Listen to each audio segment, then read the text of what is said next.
My name is Carol McCoy. Today is January 15th, 2026 at the Nashville Bar Association. This interview is being conducted for the Legal History Project of the Nashville Bar Association. It's my pleasure today to introduce you to Clark Spoden. Clark, would you please tell us your full name, the year you were born, and where you were born? Sure. I'm Clark Spoden. My first name is Micajah Clark Spoden. I was born in Kingsport, Tennessee in 1955. Tell me a little bit about your first name and the significance that that has. Okay. Yes, so the name Micajah is very unusual. Um, the only person I've ever met who had even heard of the name was one of my professors at Sewanee, but it was my grandfather's name, and it's my son's name. My son has the same name, Micajah Clark Spoden Jr. And it was my grandfather's name, and it was also my uncle's name. So my grandfather was Micajah William Clark. I'm sorry, it was William Micajah Clark. My grandfather was William Micajah Clark, and then his son was William Micajah Clark Jr. And it was a very popular name, believe it or not, in the early part of our country's history. The census in Todd County, Kentucky, which borders Tennessee, Middle Tennessee, in 1980. So the first census, in the state of Kentucky for that county in 1980, 60 of the 100 heads of households, first name was Micajah, which is so odd that it's not even heard of now. It's a very minor very minor prophet in the Bible, and the fact that it was Dean Webb's father's name got me out of a lot of trouble one time at Sewanee. So We'll come back to that. okay. Yeah. Well, tell me about your grandmother and your grandfather on your mother's side. Sure. So, like I said, my grandfather's name was William Micajah Clark, and he died in 1935 in the middle of the Depression. He was a coal salesman, and they actually lived in Nashville for a short time. They lived on Linden Street, and so my uncle, William Micajah Clark Jr., graduated from Hume Fogg before they moved back to Knoxville. He died when Mom and the family was living in Knoxville. He married Bess Taman Clark, and I'm not totally familiar with how they met or anything, but she was from up north. She was from Mount Juliet. I'm sorry, the Joliet, Illinois area in Illinois. And like I said, he worked for the railroad, or worked in the coal business, which was primarily, for the purpose of fueling railroads in those days. And so he traveled around a lot. I imagine that's how they met. But he died in 1935, tragically, of a heart attack in the middle of the prime of his life, totally unexpected. And so the family had to pull up their bootstraps in the middle of the Depression in Knoxville. It was a tough time for them.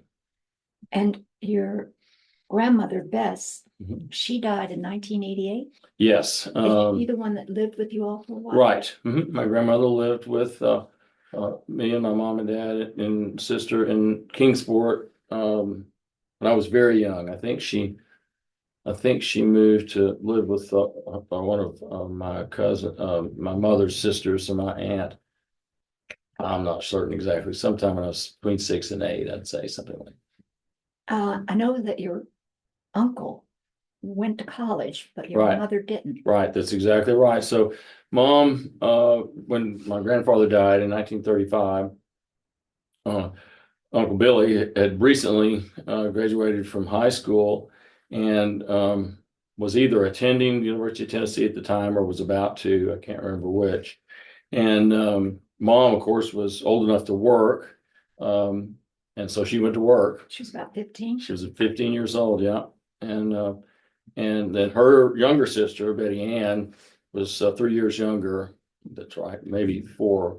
Anyway, she was younger, and so Mom worked, and Uncle Billy went to college with the University of Tennessee, and then my aunt Betty Ann also went to college, but Mom never did. And I think it was the biggest sort of I don't know if resentment's the right word, but sort of thing that Mom regretted in her whole life was not going to college. And it's very ironic because she ended up writing about 6 books and, probably the most well-read person in our family. And so we'll come back to yeah. your mother in just a minute. Yeah. I wanted to talk about your father's parents. Sure. And your grandfather on your father's side, what was his name? Yeah. Just one thing about my uncle real quick. He was a pilot in World War II. He flew B-24 aircraft with the 8th Army Air Corps out of Italy. And I've done a great video about him that's on YouTube. He really had a fascinating career in the Army Air Corps. But my grandfather, I'm actually wearing my grandfather's Rotary pin today. He was the president of the first Rotary Club in Fredonia, New York, in the early part of the 20th century. And he was the mayor of the township. We would call it the township. They call it the town for some reason, but it's the township of Pomfret. And in the township of Pomfret, there is the city of Fredonia, which is well known now because the State University of New York is located there. But when my dad was growing up, and actually when I was young, I mean, nobody knew that was there. It was just a bunch of grape farms. But Dad grew up there. His mother died when he was a teenager. After his first year at the University of Michigan, so Dad was 18 or 19 years old. His mother died. And so my mother and father shared that sort of mutual occurrence in a similar part of their lives, losing one of their parents. And so my grandfather, Florian George Spoden was his name, Florian Spoden, remarried. And I knew his wife, second wife, Alice. I knew her.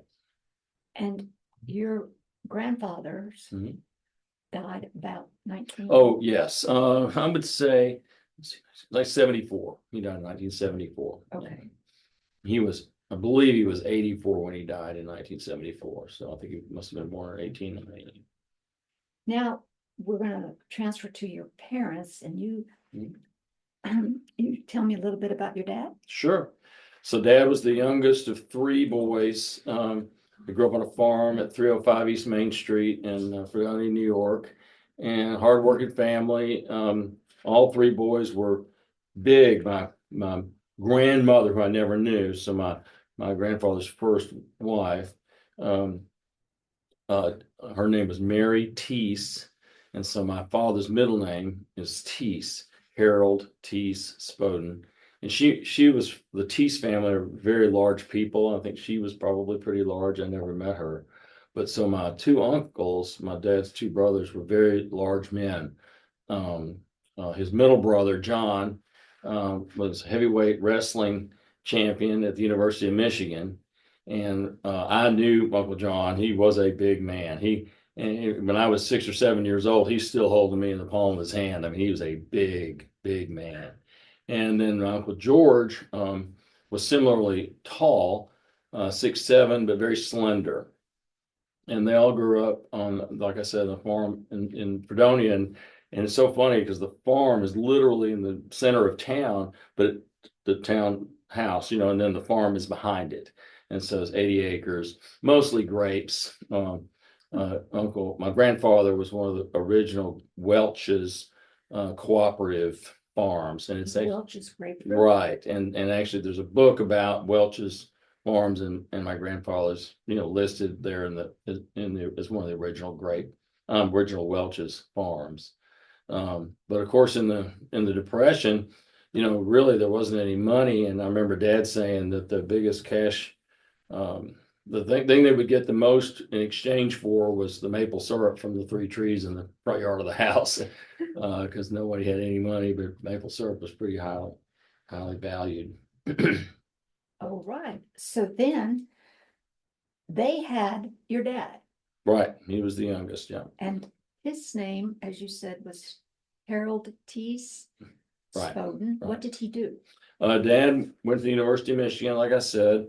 Now he did take a year off after his mother died to come work on the farm with his dad, because his 2 older brothers had already graduated and gone to work elsewhere. And so he came home and stayed home a year with his dad. So he ended up graduating a year late in 1939. He would have graduated in 1938, but he graduated in 1939 from the University of Michigan in engineering. And he told me, when I was, I guess, probably teenager or whatever, that he wanted to be an engineer at law. And Dad actually has a book, and I have it now, called Engineering at Law, which I thought was really interesting, especially back in those days. But he really then became interested in hydraulics and actually came to work at TVA in hydraulics. And that's how, he came to Tennessee and met my mom in Knoxville. I think being a structural engineer is probably one of the highest callings in the field of engineering. Well, I hope so. He was good at it. Ended up having his own firm in Kingsport that he started in 19, I believe he started in 1953. And so when he stopped working, when he was 91 years old, it'd been there chugging away for quite some time. Say he had a lot of history. When was he born? What year? 1918. Okay. It's really interesting. His partner, Steve Wilson, still runs the business. So it's called Spoden and Wilson in Kingsport. And Steve is quite a historian in and of himself, because he kept all of the plans that Dad and Dad's firm ever developed, starting in 1953, which is a long time ago. And as various architect and engineering firms have either folded or the owner has died or something like that, Steve has collected them. And actually, even construction firms have started bringing their plans to him. And he has a huge room in Kingsport that is basically a museum to engineering and architecture plans.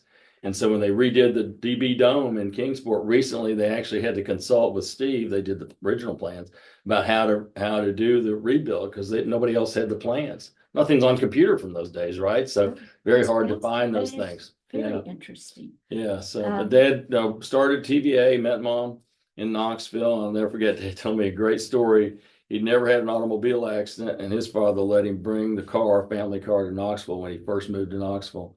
And he was driving down Cumberland Avenue, and the Elliston Place Soda Shop was right there on the right across from the law school. And that was where everybody hung out. And Dad rear-ended the car in front of him because he said, "I've never seen so many beautiful women in my life."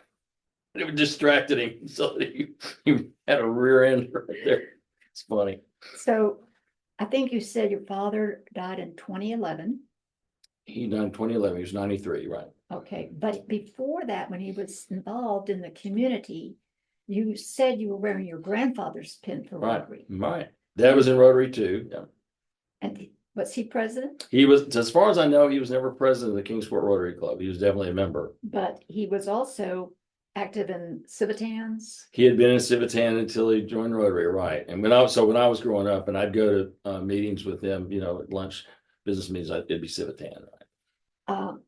And was he ever involved in politics? Mom and Dad certainly supported folks who ran for office, but he never ran himself for political office. No. Did he ever meet Lamar? Oh, yes. Well, Mom and Dad were very supportive of the Lamar's candidacy for governor, and very involved in Republican politics in Upper East Tennessee for sure. And they were actually got to walk on the front row with Lamar and Honey in this first inaugural. Yeah. And Dad and I came to Nashville for Winfield Dunn's inauguration because, Upper East Tennessee, we had a Republican governor forever. Was your mother somehow related to the Lamar family or friends with No. them? No, not related. No. Okay.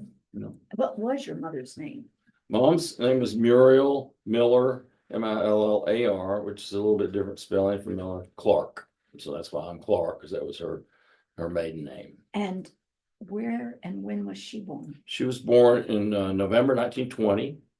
And so she was 2 years younger than Dad, and grew up, mainly in Knoxville. She was born in Birmingham, Alabama. And they lived in, like I said, Nashville for a short time on Linden when she was a young teenager, but by the time she was 15, they were living in Knoxville.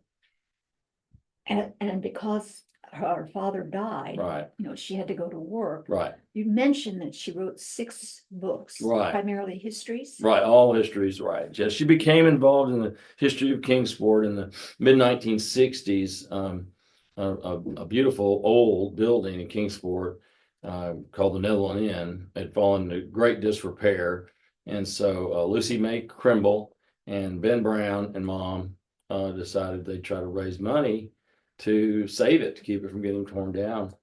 And of course, in Kingsport, that's right on the river, so right on the Holston River, and it's downstream from Eastman and all that. So it was kind of a When you say Eastman, you mean Tennessee Eastman? right. It Kodak. was then Tennessee Eastman Company, which was a division of Eastman Kodak. Now it's Eastman Chemical Company. It spun off from Eastman Kodak in 1989. And the significance of that river to the Netherland Inn was what? Well, very significant. That was the boatyard, where, and that's why Kingsport was there, because it was on the river and it was used to ship materials, down to New Orleans, so they could be exported. And there was a salt mine up in Virginia, owned by a fellow named King. So it didn't have anything to do with like the King of England or anything.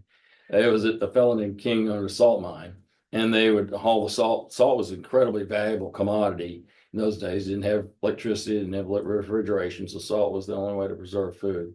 And they brought that salt down to the docks there at Kingsport, and that's why it was called Kingsport. It had a couple of other names before it was Kingsport. It was called Rossville, F.A. Ross, and Christiansburg.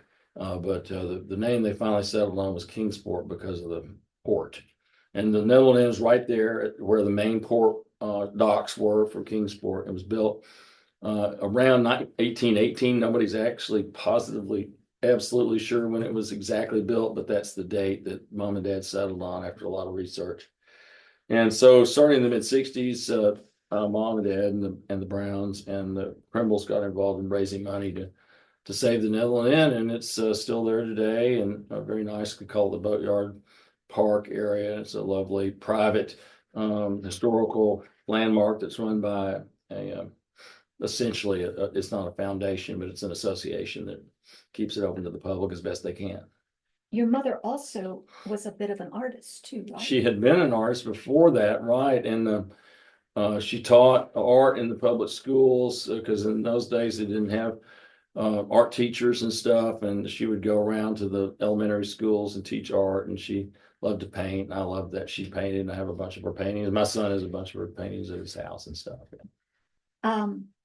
You also had a sister? Yeah, my sister is 9 years older than I am, so she was born in 1946 in Oakland, California. Dad was in the Navy, and they were stationed in Oakland, California at the time of VJ Day in August of 1945, and so Diane was born in May of 1946, and they moved back to Tennessee not long after Diane was born. She had a kind of a difficult health originally when she was born, and Mom was very weak, and so they thought they needed to get home to have some help. And my grandmother lived in Knoxville, so they moved back to Knoxville. And she is now living in. She lives in Albuquerque, New Mexico. Yeah. You see her very often? Not often enough, but she is going to come see me for her birthday in May. So I'm looking forward to that. You all grew up in Kingsport, Tennessee, 1638 Crescent Drive. Lived there my whole life and loved it. Tell me a little bit about your childhood, the home, the friends you had. Well, Crescent Drive is located in a little area of Kingsport called Fair Acres. It's in town. There's a part of Kingsport that we used to think of as kind of outside of town called Ridgefields, that where the country club is and everything. That was 7 miles away, which seemed like an all-day trip just to go to Ridgefields. But we lived sort of more in the center part of town. And Dobbins Bennett High School, where I went to high school, was, gosh, I don't know, third of a mile from my house. I mean, it was an easy walk. I never even thought about how far it was. And then John Sevier Junior High School, where I went to junior high school, was probably about a mile away. That's near where you lived, right? Yeah. Well, I was there briefly. Briefly, you're right. And then Lincoln School was in between. So elementary school. Lincoln Did Elementary you walk School. to all of them? I walked to all of them. But by the time, this is so silly here, DB was the closest. But by the time we're in high school, we had a carpool, so we all rode together, which was kind of ridiculous because it was so close, but it was funny. Who were some of your friends from elementary, middle school, high school? Oh, now it's nice that you asked that. So my best friend growing up was a guy who lived on my street, D. Henderson, and D and I are very close. He lives in Marietta, Georgia now, and so he lived five houses up the street from me, and he was born about a year after me. And so I knew D from the day he was born. Mom said she took me to the hospital with her when she went to see his mom when they had him. So I've known D since the day he was born. What does he do? He is retired, and his wife teaches school in Marietta. And then my next best friend, Steve White, grew up right across the street from Lincoln School. We met when we were in first grade together. And Steve lives now, ironically, nearby, fairly in Kingston, Tennessee. And I was the best man in his wedding, and he and Christy are celebrating their big anniversary here pretty soon, and we just stay real close too. Tell me, did you have a chance to do much traveling in the years from 1 to 18? Well, we went camping a lot, and I really learned to love the outdoors as a boy and in Boy Scouts and stuff. But really, because our family, we go camping a lot, and then my sister went to Indiana University, so that's really the longest distance we went. By the time I was young in the early '60s, and then in the late '60s, she took a job in Montana at Many Glacier Hotel. And so we took a trip out west for 3 weeks. That was a big deal, big deal for us. And then as I was later in high school, our There was band. no air conditioning in the. Oh, there was no air conditioning in the car. Yeah. I remember we'd have ice and we put ice down each other's backs in the car, driving to Indiana, especially because it was so darn hot. But then later in high school, our band was invited to participate in a competition, the high school band. I was been in high school band. Right. In Vienna, Austria. And so that's probably the biggest deal of a trip our family ever took. Mom and dad were many chaperones, and I went, of course, as a member of the band. And What year were you in high school? I was a graduate of high school in 1973, so I started in high school in 1970, fall When 1970. you went to Vienna, were you juniors? I was a junior, right? Yeah. So And what 70, did it you- was the summer of 1971 because I would have been a rising senior the summer of '72. And So what did you play? I played the trombone. Yeah, I was second chair trombone, Good. and we had. But that wasn't the only thing that you did when you were in high school. You mentioned the Boy Scouts. I was definitely in Boy Scouts. Yeah, my dad was an Eagle Scout, so and he became the scoutmaster of our troop. When I first started in Scouts, he was not. Ralph Steadman was, and he was great. But Dad took over for Ralph at some point in time, and I love scouting. I became a Boy Scout myself. I was the first Eagle Scout in that troop in several years. The person who had been the most recent Eagle Scout before me was a fellow named Norm Spencer. And Norm was an adult, and he came to my Eagle ceremony because I was the first one in the troop since him. So he was quite a bit older. Well, it's kind of accomplishment to become an Eagle Scout. It is, and I was very proud of it. I still have the picture of Mom pinning it on me in my bedroom at home.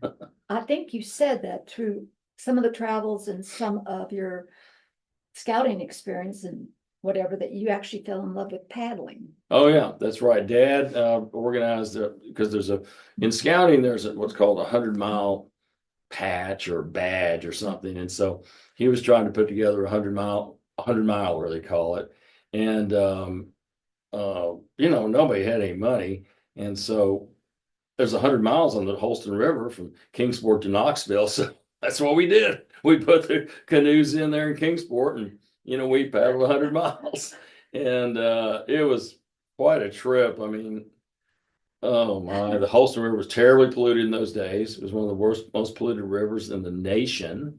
Not as bad as the Cuyahoga River in Ohio, but still very bad. But we had a blast. We just loved it. And I fell in love with paddling. Absolutely. And I have been ever since. And Well, besides scouting, what else would you do in the summertime when you had some breaks? Well, I played baseball from the time I could. As a little boy all the way through Babe Ruth League. And we actually had a tremendous team in early teen years. Steve White was on our team, who was a tremendous athlete, played football at the University of Tennessee. And we had a fantastic baseball team. And I loved baseball, and I worked. Was old enough to work. I worked at Dobbins Taylor, which was my friend Dee's family's business. It's was a department store in downtown Kingsport. And then I worked construction. I worked for Buchanan Bridge Company construction. They were based in Nashville, and then we had a old beat up kind of boat that we used on Boone Lake. We'd go out there and go fishing and stuff like that a lot in the summers. Did you ever like to read? Oh yeah, I read a lot. Yeah, I started reading a lot as a little kid. I loved reading. Read all the Hardy Boys books, and I still probably have them somewhere. I always liked reading. You mentioned to me that early on you knew you wanted to be a lawyer. What was Right. that? Yeah. So mom and dad somehow they gave me this slide rule gizmo. I loved history, and it was this slide rule gizmo and had all the presidents on the slide rule, and their names would appear. Their names would appear on the slide, and then their age, and then their profession. And so, looking at this thing, I noticed, well, golly, nearly most of all these people are lawyers. So I thought, well, if it's good enough for the presidents, it's good enough for me. I ought to give it a try. And then, of course, as I learned more about history, I could see how much, the law and the creation of the Constitution and everything had such a significant role in our country's history. And so it just kind of fed on itself. Didn't have any lawyers in our family at all. But my first baseball coach, he was a lawyer, and he'd gone to the University of Virginia. And so I kind of got this idea in my head, when I was 6 or 7 years old, even before I saw the lawyer thing on the slide rule, that'd be a good thing to do. And his name was Boyd Page. He was a good guy. And that was your first brush with the law? I guess so. I guess so. So that's how I got in my head I was going to go to law school, which really helped me a lot. Because in high school was really easy. I mean, it was so easy. I think you took Latin. I did, but I thought Latin was pretty easy. I mean, I thought all of high school was pretty easy, but I didn't do well in grades. Like I didn't have to work. It didn't matter. And then I realized, oh my gosh, I've got to get into college because I want to be a lawyer. If I want to be a lawyer, I've got to go to college. To go to college, I got to get in. And so, about like either late sophomore year or early junior, I can't remember when, this light switch went off in my head that I needed to study. Of course, then I did really well because I knuckled down and I did real well in high school after that. But before that, I was kind of, who cares? Well, when you were in high school, am I right in thinking that you got invited to Nixon's? That's it. Yeah, as a little boy, I got really interested in politics. I remember in 1964, for Goldwater, I pulled a wagon that had Goldwater bumper stickers all over it and buttons all up and down the street, and went to everybody's houses and encouraged them to vote for Barry Goldwater. And he came to Tri-Cities. We went to the airport, and I saw Barry Goldwater talk, and I thought he was great.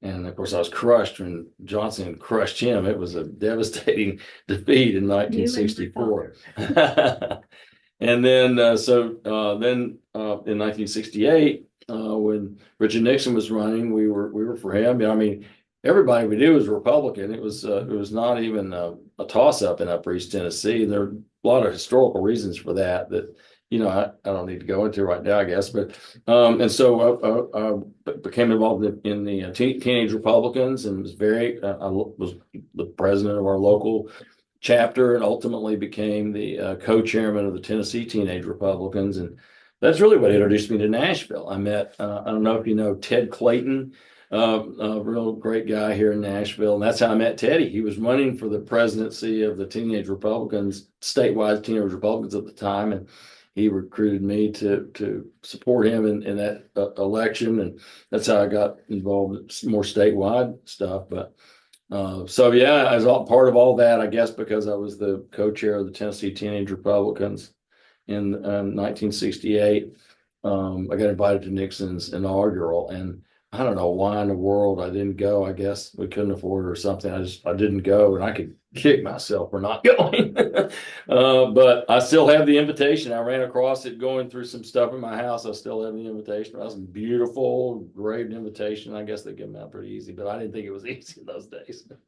Um, it seems as though you mentioned something about international relations at that time. Right. Yeah. And then we had a great professor, and he was a PhD. That was kind of unusual to have a PhD teacher in a high school, right? And his name was Fanslow, Fanslow. And he had taught two classes in the senior year, American government in the first semester, and then international relations in the second semester. And in the second semester class, he had us write, and I thought this was a really good idea.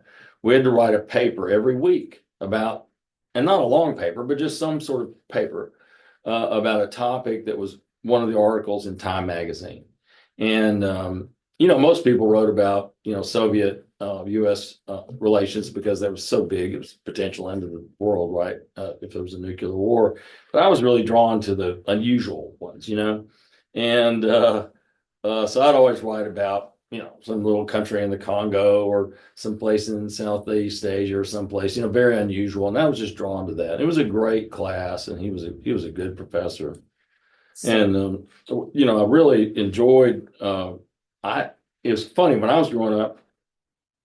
We all went to public school. I mean, everybody went to public school. There was nobody did not go to public school unless they were bad kids, and the bad kids got sent off. To the special school, Baylor or McCallie or someplace like that in Chattanooga, and a couple of my friends did. I mean, I had two friends from my neighborhood. One was sent to Baylor, one was sent to McCallie because they were getting in trouble. So I wasn't going to let that happen. That's why another reason I got my grades up. It's so funny. I had no perspective. And so, obviously it was a public school. We integrated the Kingsport City Schools integrated when I was in the second grade. So in my second grade class, I started having black kids in my class.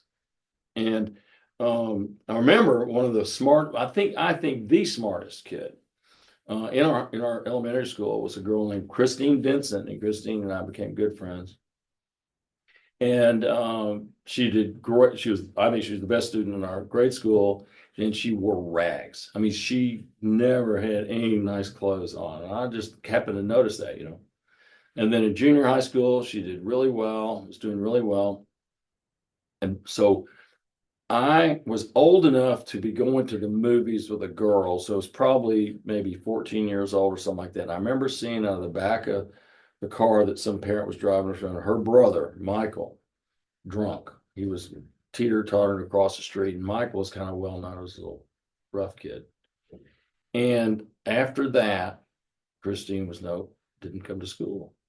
So I went to see, they did the projects, and I went to see her. I said, Christine, what's going on? You're not in school. And she said, I got to stay home, take care of my mama. My brother's bad. I got to stay home, take care of her. She never came back to school. And I felt terrible about that. And it's just one of those things that has always stuck with me, that we had here, I think probably the smartest kid in our school just didn't have an opportunity. And so when I was in Scouts, I'm an older Scout at this time, as one of the, I don't know if I had an Eagle or not, but we were right across the street from one of the projects there at Gibson Mill. And I said to Dad at breakfast one morning, I said, Dad, we need more people in our Scout troop. There's a project's right across the street. Let's recruit kids from over there. And so we did. Yeah, I graduated in 1973. Right. All right. How and what influenced where you would go? Well, DB was a big high school. I mean, we had 2,000 students in our school over 3 years. It was not a 4-year high school, it was 3-year high school. It was big, 2,000 people. And I thought, my sister went to a big college. She didn't even graduate. She struggled with it. And I think the fact that it was really big, so I thought I need to go to a smaller school to be able, to succeed. And so Mom had always talked about Sewanee because she had met sometime in her life Bishop Gaylor. I don't know how she met him, but she met him and thought the world. We were Episcopalian, so I think that had something to do with it. And then Furman was nearby, and Greenville, and Upper East Tennessee. The Greenville TV stations are part of the TV stations you get. Greenville and Asheville were just as much TV stations for us as Bristol and everything, and we didn't get Knoxville stations. And then of course Vanderbilt here in Nashville. I liked Nashville. I thought about Vanderbilt, so I visited all three.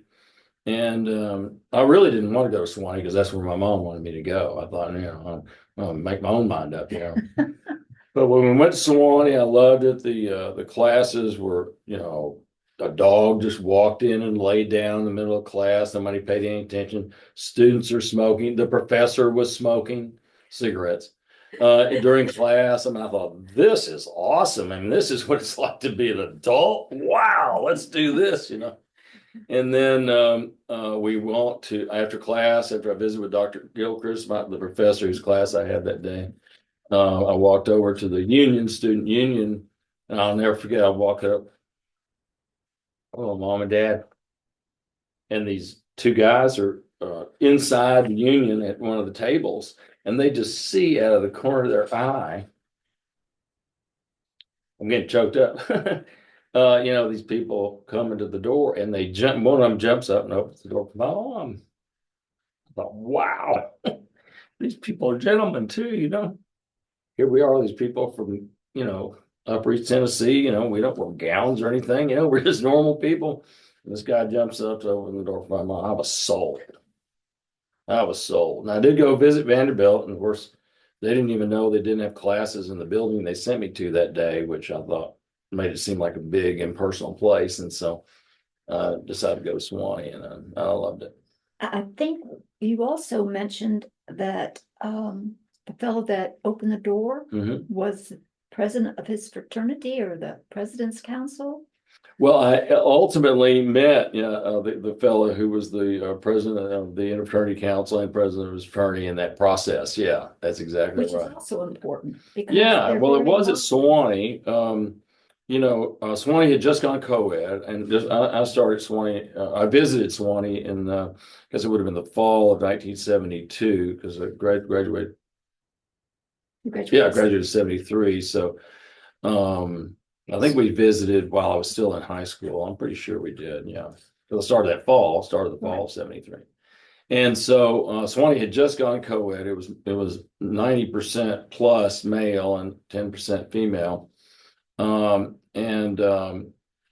the course of my time at Sewanee, by the time I was a senior, we voted. We were asked, I don't know why they asked us, but they did. I'm glad they did. But whether that should change, and we wanted it to be 50-50. We just thought it'd be better if it was 50-50, and it is 50-50 today. In fact, it may be slightly more women than men today, and it's much healthier environment. It was just, there were a few girls there, but they were definitely second-class citizens. They were treated like they were second-class citizens, and it was. I remember Dale Morton, really fine fellow. Was a year older than, he was there, it was all men. He saw the transition. He was a football player. He would talk about how, they were just so mean to the girls, even in the first couple of years, even before I was there. So, well, Swanee has some traditions that are unique to they it. do, yeah. But what did you decide to major in? I majored in poli-sci, and that was because I wanted to be a lawyer. I thought, well, political science that's what the law is made of, so that's what I'll do. And I thought of it as a refined, specialized history class, and that's what poli-sci was. Fortunately, when I was there, now it's a lot more science, literal, voting, studying voting preferences and things like that. But in those days, it was studying history. You mentioned Professor Gilchrist. Yeah. And smoking in the classroom. Right. Did he have any influence on you as to where you decided to be? He did. I did really well in poli-sci, and at Sewanee, you have to take a comprehensive exam in your major, and I did really well, and so I received honors in my major. So you have your regular honors like summa cum laude and magna cum laude and cum laude, and then at Sewanee you can also be with honors in your major, and so I was fortunate enough to get that.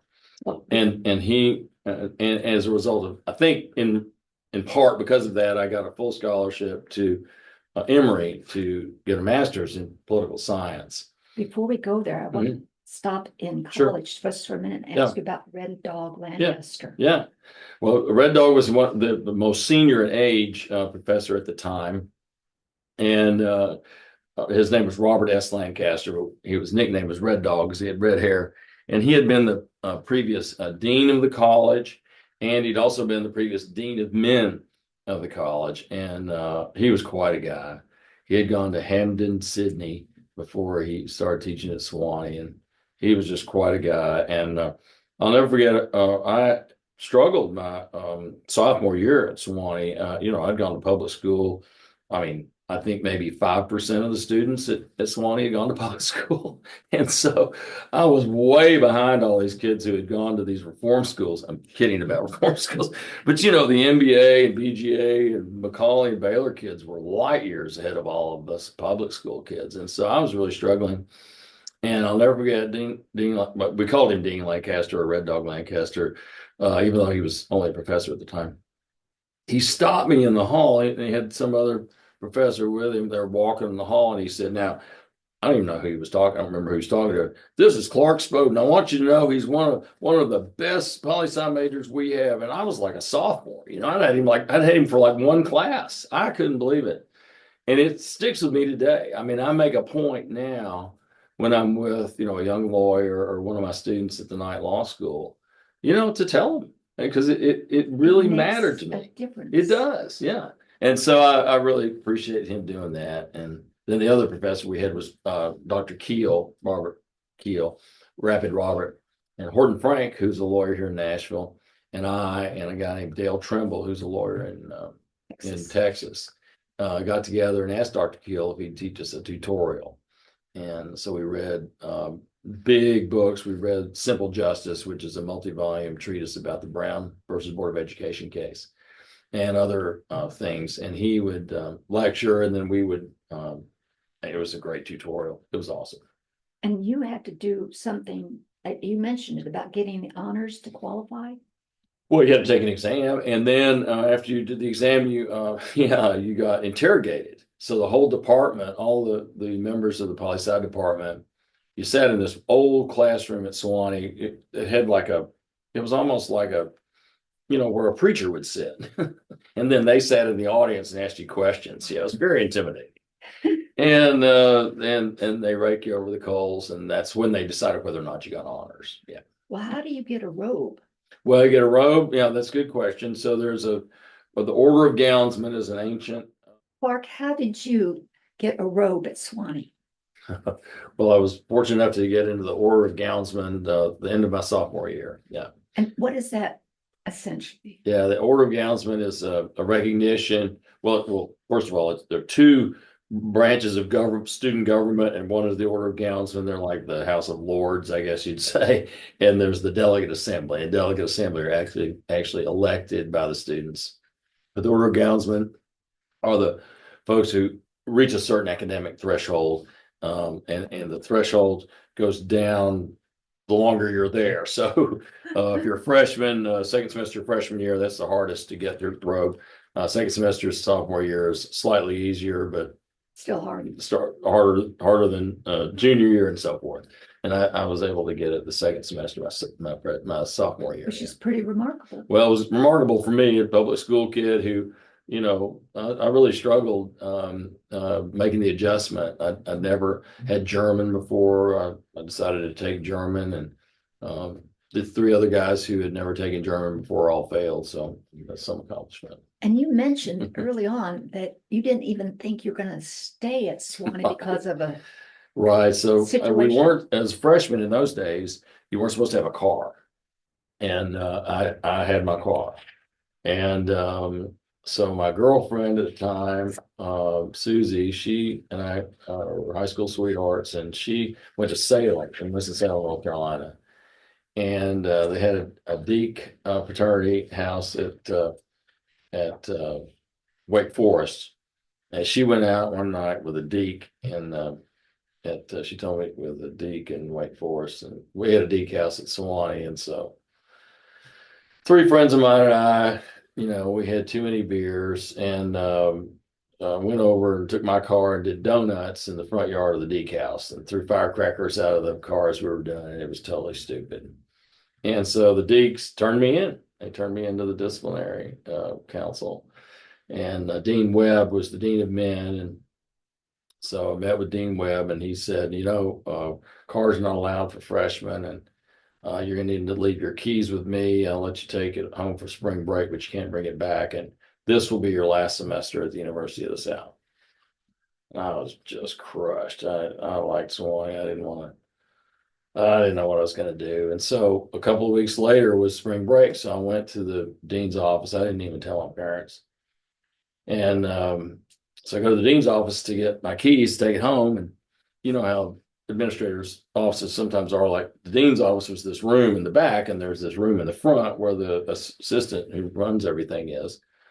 And she wasn't there, but he was there. And so I said, Dean Webb, I'm here to get my key to take my car home. And he said, what's your name again? I mean, you remember me. And I said, Clark Spoden. So he goes over to the file folder, he pulls it out. He says, come into my office. So we went to the office, and he sits down and he looks over at me. He says, I ever tell you my father's name was Makeja? And he regales me in these stories about his father meeting people who have the name Makeja and all this stuff. It goes on and on. Doesn't say a word about, me not coming back to Sewanee or whatever. And then he says, when you get back from spring break, I want you to come out for dinner with me and the missus. And so I went out there that Sunday night. He never said another word about me getting kicked out of school. Well, Completely forgotten. not by you. So that's when my name, Makeja, got me out of trouble. I'm very grateful for that. Very grateful. Now let's kind of go towards the end of college, and you're thinking about the ultimate goal, and that is getting into law school. Right. Yeah. Now you thought the car and the girlfriend were a bit of a problem along with the wheelies. Right. What happened towards the end of? I'm afraid that's going to be in the way of the screen, Carol, if you keep, there you go. So yeah, I went to Sewanee, and the grading at Sewanee was difficult. I mean, I had a guy in my fraternity, George Taylor, who had a 4.0 at Sewanee, and he was the only person in his class who had a 4.0. So, there weren't, not many people had straight A's. And so I applied, with the year I applied for law school, of course, 1977.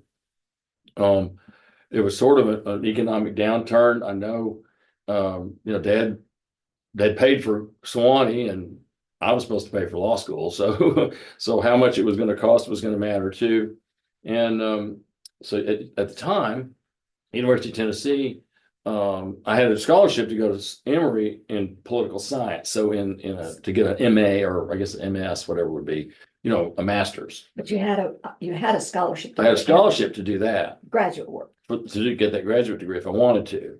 But I really wanted to go to law school. So I wasn't sure, whether I should go do that and try to go to law school later. Because, of course, I really thought maybe I'd want to go to UVA or someplace down the road.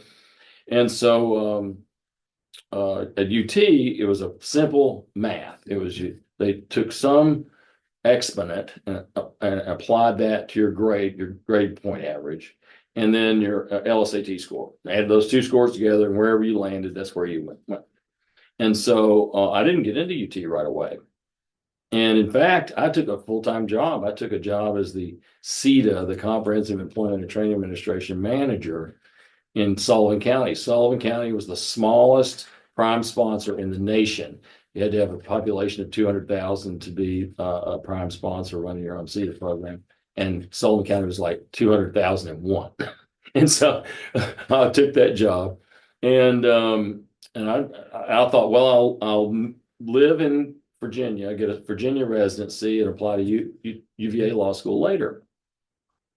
And so the UT started, the college and the law school in those days started about the third week in September in 1977.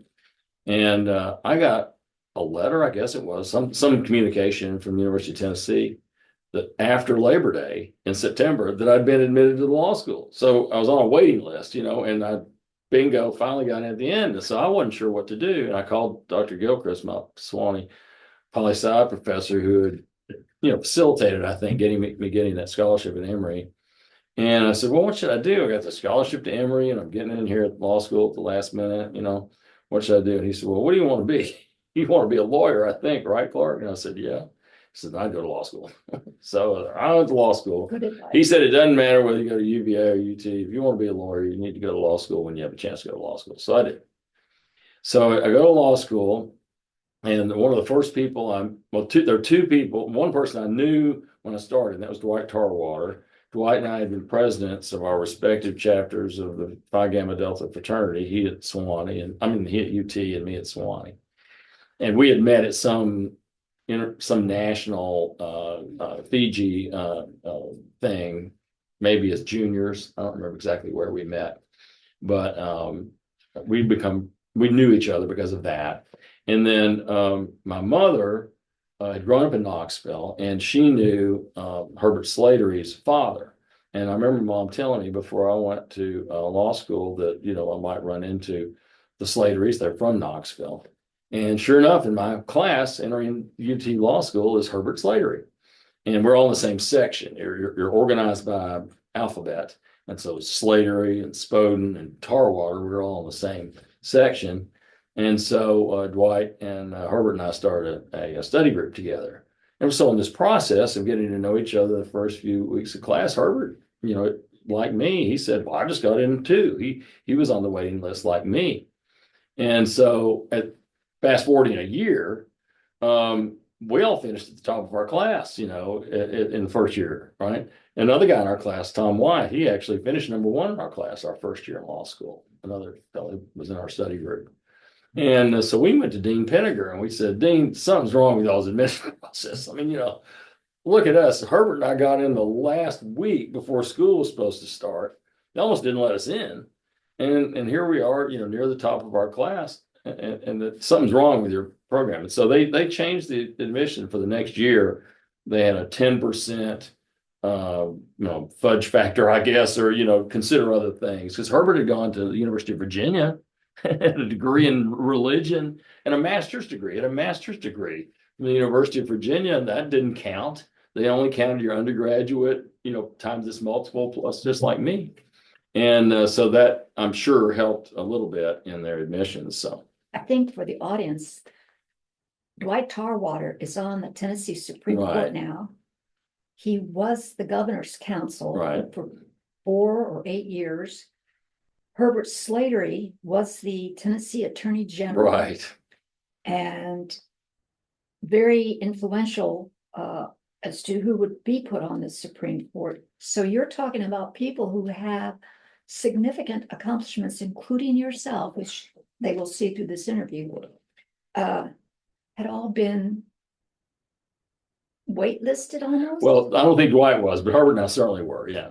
Well, before we move on into law school, I wanted to ask you, what type of work did you do during the summers Right. when you were in college? Well, I worked construction for the McKinnon Bridge Company, and I loved it. It was great. And we had small crews, and we built a bridge across the Holston River in Kingsport.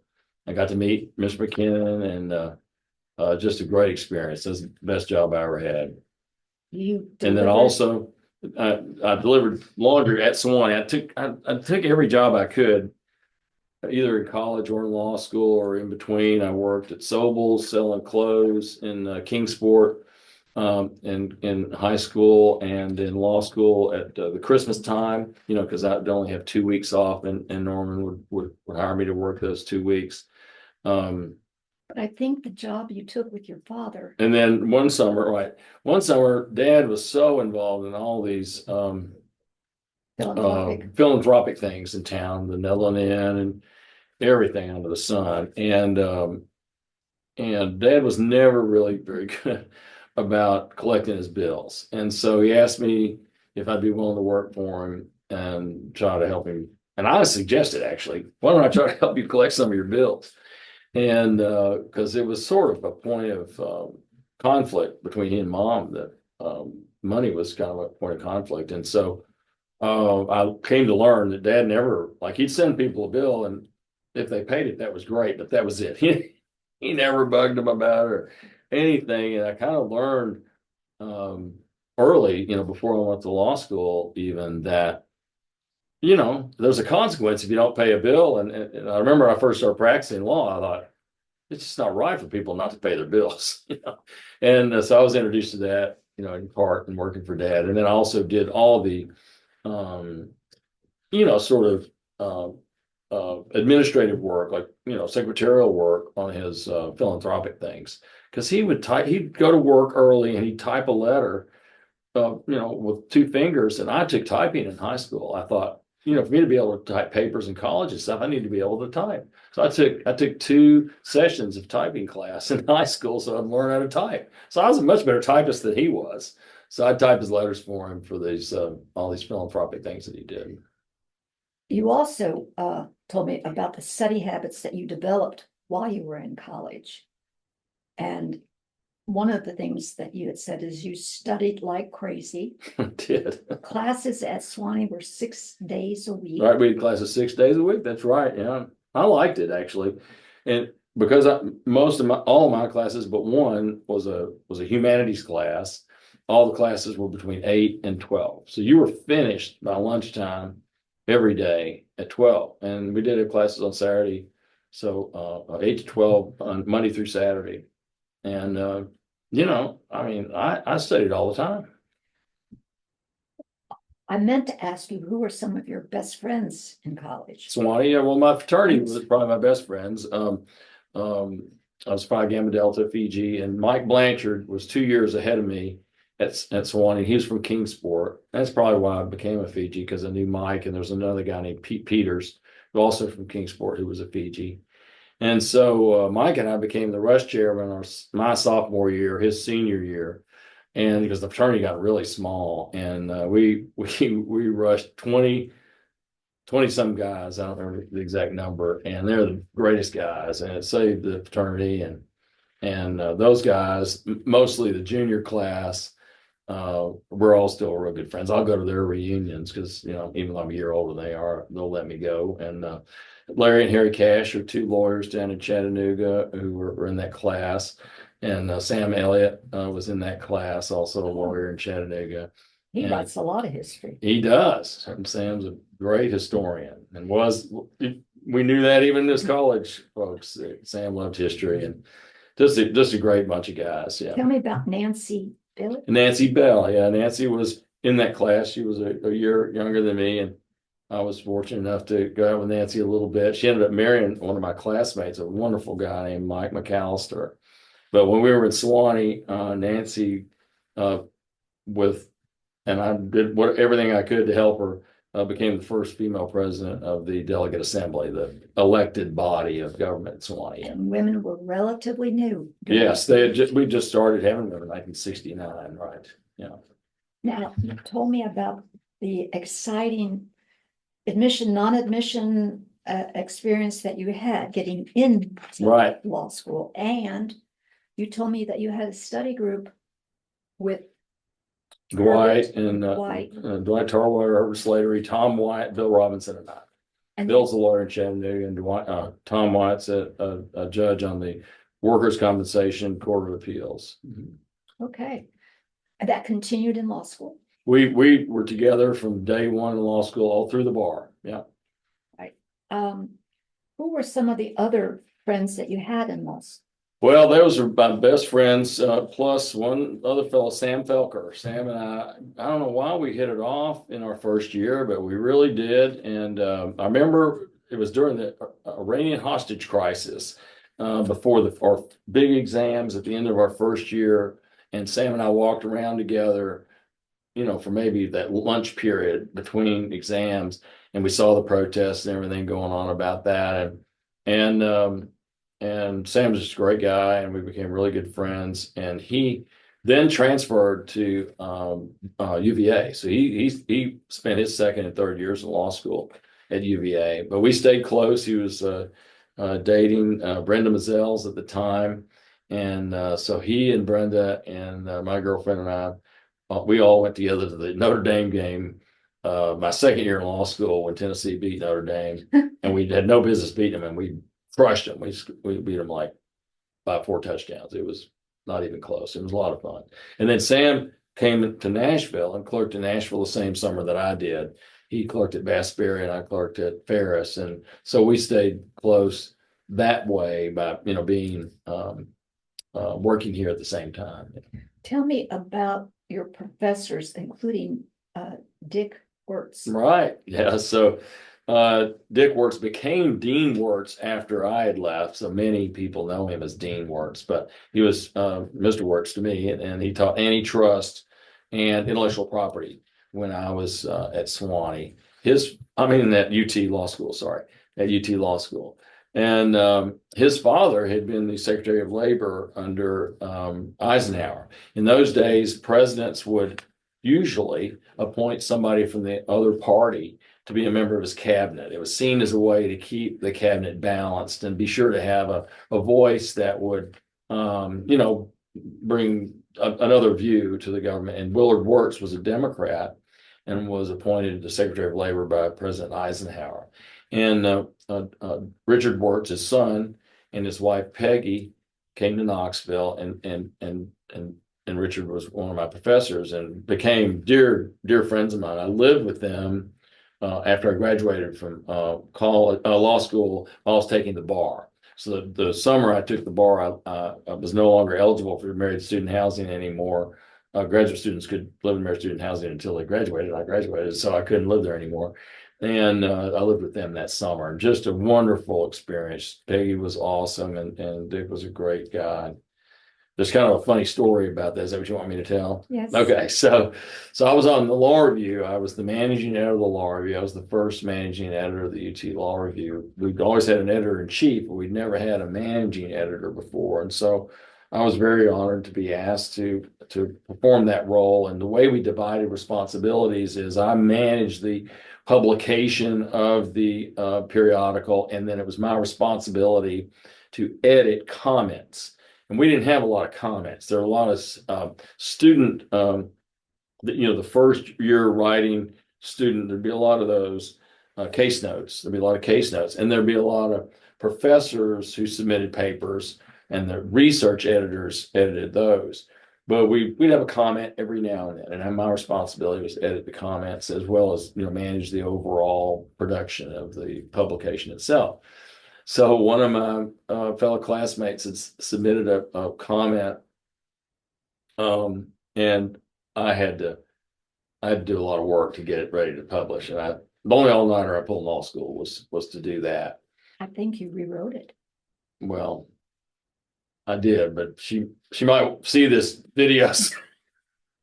Was it on living organisms? It was about the patentability of living organisms. Yeah, exactly right. Mm-hmm. And so I didn't know anything about the patentability of living organisms until I had to rewrite this comment. But by golly, after rewriting it, I knew everything about it, right? And so I took this was second semester, my third year in law school, and I took antitrust first semester, and I took it for a grade because I was very interested in antitrust law, and I wanted to do real well in that class. But second semester, I took intellectual property pass fail. You could take one class pass fail in your third year at UT Law School, and so I took intellectual property pass fail. And so I didn't apply myself to that class like I did to other classes, and so we got to the final exam, and 50% of it was multiple choice, and I took that fine. And then the second part was an essay, and you had two choices as to the essay questions to answer. And I looked at both of them and went, well, I'm not really sure I could write an essay about either one of those topics. And so I thought, well, as to the patentability of living organisms, I can write up a storm. And so I did. I wrote didn't answer either one of the questions that was asked, but by golly, it was an excellent paper about the patentability of living organisms. So I passed the class. It was anonymous grading, so Dean Wirtz didn't know who did it. I mean, ostensibly didn't know. So about 5 years later, he became dean of the law school, and he's down here trying to raise money, and they had some event over at the First American Building, that cafeteria, a big event. Right. A lot of lawyers in Nashville were there. I hadn't seen Dean Wertz for a while, and he and I were chitty chatting about like this, for a while. And he turns to me, cocks his head a little bit, and says, "Mr. Spoden, do you happen to know anything about the patentability of living organisms?" And we both cracked up laughing because he figured out it was me, that had written that exam. So Well, I know you said that you lived with them the Mhm. summer after you graduated, Right. but you're uh after your first year of law school, or In my first year of law In the school, first right. year. Yeah, I got into law school so late, there was no housing. And even though I qualified for married student housing as a graduate student, there was none available. So I lived my first semester at UT Law School with the Montgomerys. There's a law firm in Knoxville, some people probably know of, called Kimberly Montgomery. And George Montgomery's father founded the firm. And George was a childhood friend of my mother's, really good friend. And so mom called George and said, "Can Clark live with you while starting in law school?" And he said, "Sure." So he and his wife Beth let me stay with them, and their son at the time, I believe he had gone, I may have this wrong, either went to West Point or Annapolis. So don't kill me, Cran, if I got it wrong, because I know that's a big What's mistake. his name? Cran, his name was Cran Montgomery, and he was the chief of staff for then Senator Baker, who was I think he was the majority leader of the Senate at the time, and obviously highly regarded, and one fantastic senator, Howard Baker. And so I got to stay in his room, which was this spectacular room that had a little, like the bedrooms here, and then there's like 3 steps down to this little study room that you open 2 windows out, and there's a creek out there. It was unbelievable. The best study place you could ever imagine. So, I did really well the first semester at UT Law School. I was like, I had the third best grades in the class or something like that. I did really well. But And I love living with them. And you told me that you learned something about yeah, I which learned not area- to become a domestic relations lawyer, right? So we had this tradition where I was to have dinner with them every Sunday night. And so George would come to dinner, and Beth would be there, his wife, and me. Well, the very first one we had, we'd been sitting there 5 minutes or so, and the phone rang.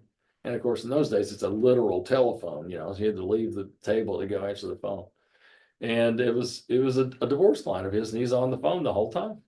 And then the next meal, almost the exact same thing happens. And so I decided right then and there, I said, I'm not going to be that kind of lawyer, who's not able to sit at the dinner table, with his family. I didn't think that'd be a very good idea. So I never became a divorce lawyer as a result. What summer jobs did you have when you were? Well, the first summer, I taught or participated as one of the instructors in the Admission by Performance Institute. It was a great program that UT and Memphis State Law Schools had put together as their affirmative action program. And I don't know, the details of the admissions, but I remember the mantra was any disadvantage. And so we had all sorts of people in the group. I remember one guy, he said, "I think my disadvantage is I'm just old." And he was an older fella. And then I remember another fella, he was confined to a wheelchair. And we had a number of African American students, and I don't remember the number of people in the class. My estimate is around 30, maybe between 30 and 40. I don't remember exactly. It was a really good idea. It was a mini law school program. In fact, I think you ought to require it for everybody because the person who finished highest in that group, who had the best grade after their 3 courses, and one of them was personal property. That's the course that I helped teach. So I helped teach personal property in the morning, and then in the evening I was a tutor. And so for the students, I lived in the same dorm as the students lived in, and I'd be available to help them study and stuff. And so anyway, whoever finished first in the class, she decided not to go to law school. She said, "Well, this isn't for me." But one of the students in that admission by performance group was a really wonderful person who ultimately came on the UT Law School and ultimately clerked for Nat Jones on the Sixth Circuit. Phyllis Golden, she had gone to Brown, and so I suspect for reasons similar to why I was on the waiting list because I've gone to Sewanee, she didn't get in to UT Law School, due to the number of times thing, I'm sure. And so she went through that program and she wrote onto the law school, wrote on the law review at UT, and then ultimately became a clerk for Nat Jones on the Sixth Circuit. And then she went on to be the general counsel of a couple of really big companies. I can't remember the name of them right now, but she's a wonderful person. And did you have any other employment that summer? That summer, I'm wondering about Bernie Bernstein. oh, well, I did that during the year. So during law school, I worked in the law library, because I had to pay my own way through law school. So I worked at the law library and I worked for a law firm. I worked Do for you Bernie remember what the Bernstein. tuition was? Oh, it was next to nothing. I think it was about $1,500 a year. So you had to earn that. Right. And- And my living And your expenses, living right. expense. So you were working at this law firm for Bernstein? I worked at Bernie Bernstein's firm all through law school, and he was such a great man. I mean, he was a fantastic fella.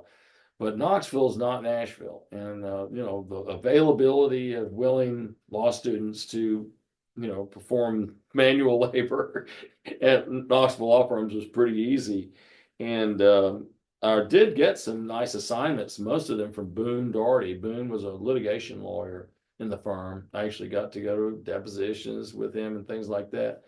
But a lot of the assignments were really grunt work, and I'll never forget that when I decided I need to work somewhere other than Knoxville was the second time Bernie sent me to get his wife's shoes at the cobbler. I thought, maybe I need to work in a different city, and that's what kind of spurred me to. And then I did really well in law school, and I realized there were many other potential opportunities, and so I interviewed. Did you meet Charlie Susano? I did. Yeah, Charlie was in that firm.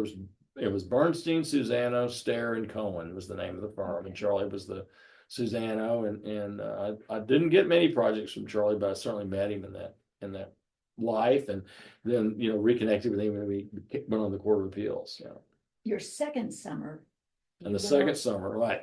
So the big thing, of course, is your second summer clerkships. I did learn that by being on the law review, but I was unwilling to take any time off to interview. And so our first semester, or I guess quarters it was at that time, ended in early December. So I took off a week and I flew to Pittsburgh, New York, Washington, Atlanta, and Nashville, and interviewed at firms. And Cincinnati, that's right. Cincinnati, Pittsburgh, that's right. Cincinnati, Pittsburgh, and so forth. And I got offers in every city except Washington. That's the one I wanted was to end up in Washington. So I got offers everywhere but in Washington. And I really enjoyed. I felt the most at home in Nashville. The Ferris Warfield guys, I thought, they were willing to laugh, and it was just a warmer environment. The Cincinnati firm, it was the Dinsmore firm, is who made me an offer, and they were great. I was very impressed with them. I loved downtown Cincinnati, and I liked that it was not terribly far away from my parents and everything. And but they were kind of cold. They were kind of eggheadish, if you will. I don't know exactly what it was. They just weren't very warm. I remember the Ferris Warfield guys would laugh heartily, and at that time, Bob Tuke was there, and Tom Canaday, of course, was there, and Bob Buchanan, and just a great, Mike Yop and Skip Wild, and just a great bunch of guys, and I felt most comfortable there, so I took the job with them. Skip Wild was in my class. Oh, really? Mhm. Oh, So how did you do there? I loved it. I really enjoyed it. It was me and one other fella were the only two second years. That's not right. The other fellow that was the other second year was Brad McLean, and then there was a third clerk who was our first year.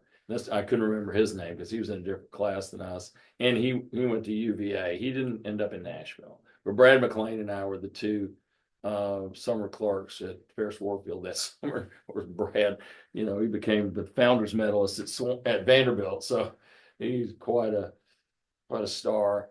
And I really enjoyed it. And they made me an offer to come to work for them after the clerkship. But I'd gotten the idea in my head when I was in law school that I really wanted to clerk for a judge. I thought, man, clerking for a judge would be the thing to do. And I wanted to clerk for a district judge because it was like what you would do in trial. And I wanted to be a trial lawyer. And so I interviewed with Judge Glenn Morgan Williams in Southwest Virginia up in Abingdon. I interviewed with Elsewhere Martin. Judge Morton here in Nashville and Judge Wiseman.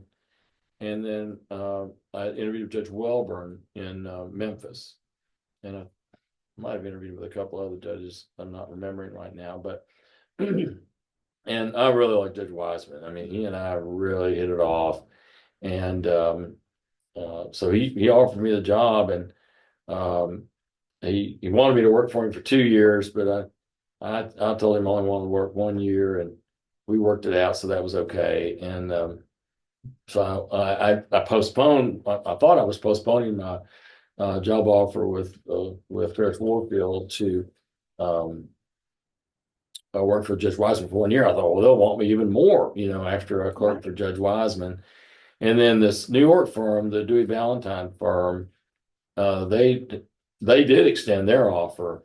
They made me an offer as well, and they extended their offer for me to come to work for them. So I actually thought, well, maybe I ought to go to New York. I mean, it's the only chance I'm ever going to get, and all this stuff. And so I was actually wrestling with that. And then for some reason, the Ferris Warfield firm decided not to renew their offer for me after I clerked for Judge Wiseman, which really irritated me. I mean, I don't think I've ever hit a golf ball as hard as I hit after they told me that news. And I thought, by God, I'm staying in Nashville. I'm not going anywhere else. And so I fortunately got a job with Dearborn Ewing. And Bill Argerbright was at D&E at the time, and Bill and I had known each other from Kingsport. He was 2 years ahead of me, if I remember right. He and Stuart Campbell were best friends in high school, and I met them as a sophomore when they were seniors in high school. And so Bill wanted me to come there because his good friend, a fellow named Johnny Edwards, was leaving the firm. He was going to go back to North Carolina, and they were going to need another young litigator. And Lou had just gone on the bench, and they had all this litigation that Lou had brought in, and needed more people to work on it. And so I hit the ground running, buddy. After I started at D&E. You're talking about Lou Connor. Lou Connor, right. And dude just passed away. Right. Yeah.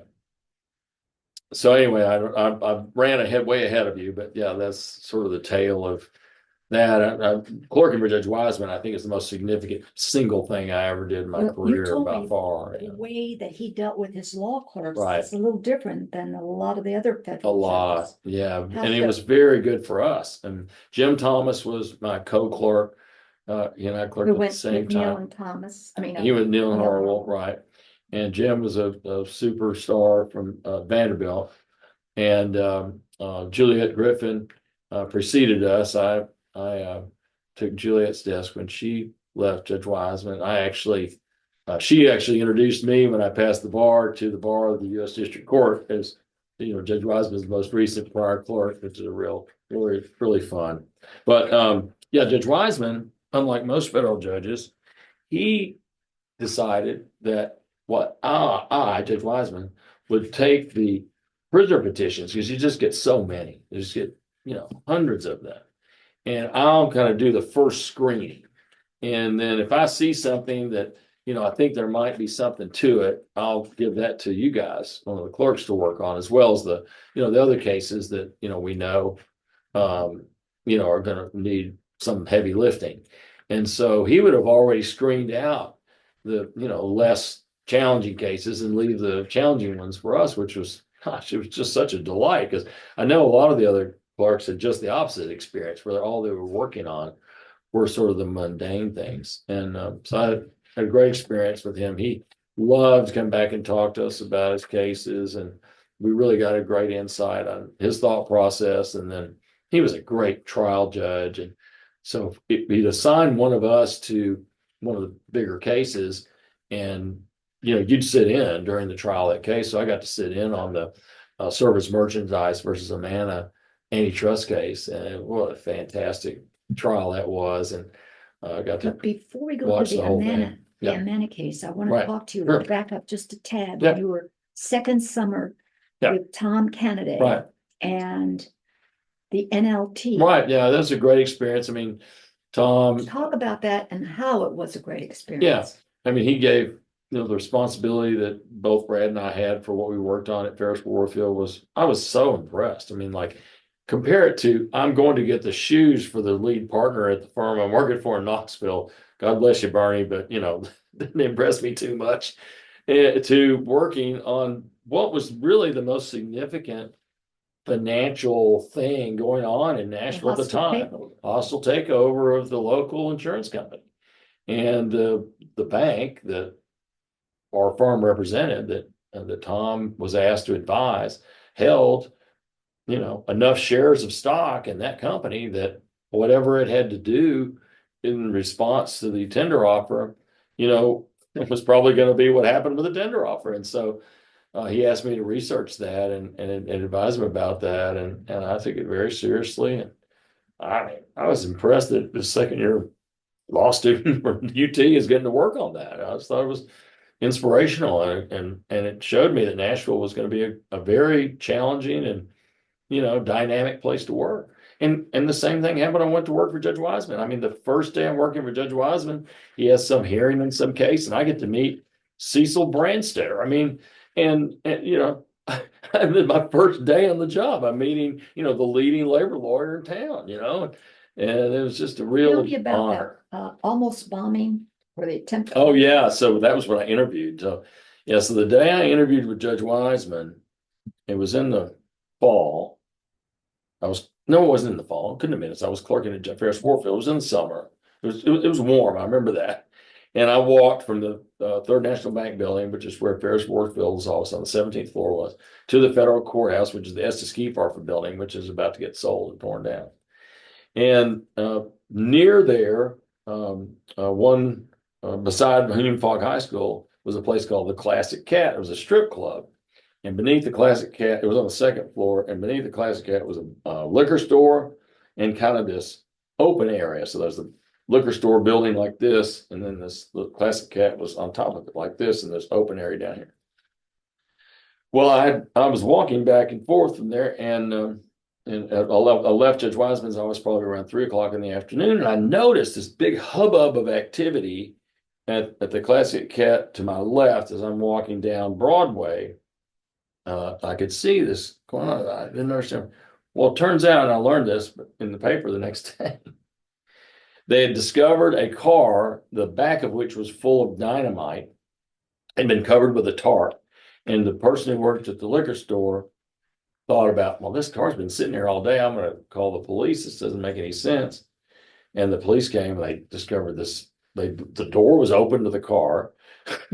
So they opened the door, and they pulled the start back, and there's all this dynamite. And it was set for a timer to go off, sometime obviously after they discovered it. And they said the explosion, if it had gone off, would have blown out all the windows, for all the buildings all around, and all the way down to the corner of Church and Fourth, where our office was, all the way down to the Third National Bank building. Would have blown out all the windows, and it would have been a terrible disaster. But obviously, it didn't happen, and that was good. But it was what was the reason? Reason, yeah. Well, I don't think anybody really was absolutely sure what the reason was, but it was suspected there was some dispute going on over the ownership of the various clubs in The town. Classic Cat and the Pink Poodle, Yeah, both of which were, I guess, strip clubs in downtown Nashville. I don't know that we have any strip clubs downtown now. I don't know either. No, I don't either. Okay, now you're in your second year. You are working during your third year at Right. a law firm, At Bernstein's firm, and at the law school library, and at the law review. and you do have to take the bar exam. Yep, took the How bar How exam. did that go? I was, I It went fine. I was living with the bar exam itself. Oh yeah. So yeah, that's right. I was living with the Wertzes at the time, but yeah, the only thing I remember about the bar, well, two funny stories. One, we kind of had this bond between us that we would never talk about the questions, the guys of us in the study group. And in those days, the bar was the multi-state was one day, and then you had 10 essays the next day. And often that would involve Tennessee law. And I remember it was the second day, and we went to lunch together, and we were at this fast food restaurant, and there were other people who'd taken the bar near us, and they were talking about the exam, and we made it a pact between us. We would never talk about the exam. They were talking about the exam, so you couldn't help but hear them. So we didn't talk about it, but we heard them. So we get back in the car, and I just couldn't help it. And I said, I think it was a personal property question. Because the question everybody's going over there was, is it a tax question? Was it a real property question? Was it a personal property question? Was it a contract question? You know, they were speculating. And so I just blurted out, I think it was a personal property question. And everybody in the car said, we did too. We did too. We were all worried. I was so glad that they agreed with me about that. Yeah, and it was that same afternoon one of my classmates fell asleep. We got back. No, that was the first day. The first day, my classmate fell asleep. It was the multi-state day, and he fell asleep after lunch. He just put his head down on the desk, and he had what 3 hours I think for the second day, and like 2.5 hours go by, and he's sleeping the whole time. And I knew he was going through a divorce. I knew he was going through a tough time in his life, and so I just took my foot and just kicked the crap out of his chair. He woke up like this, and he just started filling out the dots. That's all you had time to, right? Fill this. We passed. A good kick. Exactly. Well, now let me ask you a little bit about the specifics. You ended up taking a position with Tommy Wiseman. What was the salary at that time? Yeah, I think my salary as a federal law clerk that was $22,000, I believe. And the first offer I got from Ferris Warfield was for 20. That's my memory, is that I was paid more as a clerk than I was going to make, as a lawyer. That influenced my decision a little bit too. Now the offer I got at D&E after I clerked for Judge Wiseman was more than I made for Judge Wiseman. But before we go into what happens after your clerking, I want to take a moment on this questionnaire to ask you about your family life right now. And you are currently married to. I am Nora Dykstra. What does she do? She's the general manager of the Mall at Green Hills. And you all got married in 2010. And any children? We don't have any children together, but I have two children from a previous marriage. My son, Micajah Clark Spoden Jr., he works at Bridgestone here in Nashville, about a block from my office. Is he an engineer? He is. He has a chemical engineering degree from the University of Tennessee. Exactly. And he mainly works in IT, but that's what his degree is in. I think all engineers are going to be working in That's IT. right. That's right. Yeah, Cage is he was born in 1987, so he's about to turn 39. He's 38 right now. You call him Cage? I do. That's a nice nickname. Yeah. And your And daughter? our daughter, she was born in 1991, Anna, and she's the principal of a high school in Brooklyn. First principal of a brand new high school in Brooklyn. Married. And she's married. Yeah, she's married to a great young man named Pat Vatterott. Oh, well, righty. You get to see them very often? Well, again, not often enough, but we try to get to see them 2 or 3 times a year. Yeah. They were just here for Christmas But or Thanksgiving. No potential lawyers in the family? Not yet. They haven't decided yet. And I think would have considered that at some point, but she's really loves this education. And I think she's there for a good while. Would you have recommended the law to them? I would. Or others? I definitely would, especially Anna. Anna, she's very loquacious, and I think I think she would enjoy it. Cage is I think Cage he's very smart, and I think he would do a good job in really anything he put his mind to. I'm not sure he would have the patience for the law. he seems happy with being an engineer. He likes his job for sure, yeah. We'll go back now into the career as a lawyer, and we've moved from Wiseman. You mentioned a lawsuit, Amana versus Service Merchandise. Right. Tell me about that, where it was and when it was. That was a great case. It was in Nashville in Judge Wiseman's court, and Bob Walker from Vasbury and Sims. He represented Service Merch. Is that right? No, he represented Amana. He represented the radar range company, and a fella from New York who I can't remember. I'm sorry, not New York, Washington. From Washington, I can't remember his name. Represented the plaintiff. No, Bill Argabright was the D&E.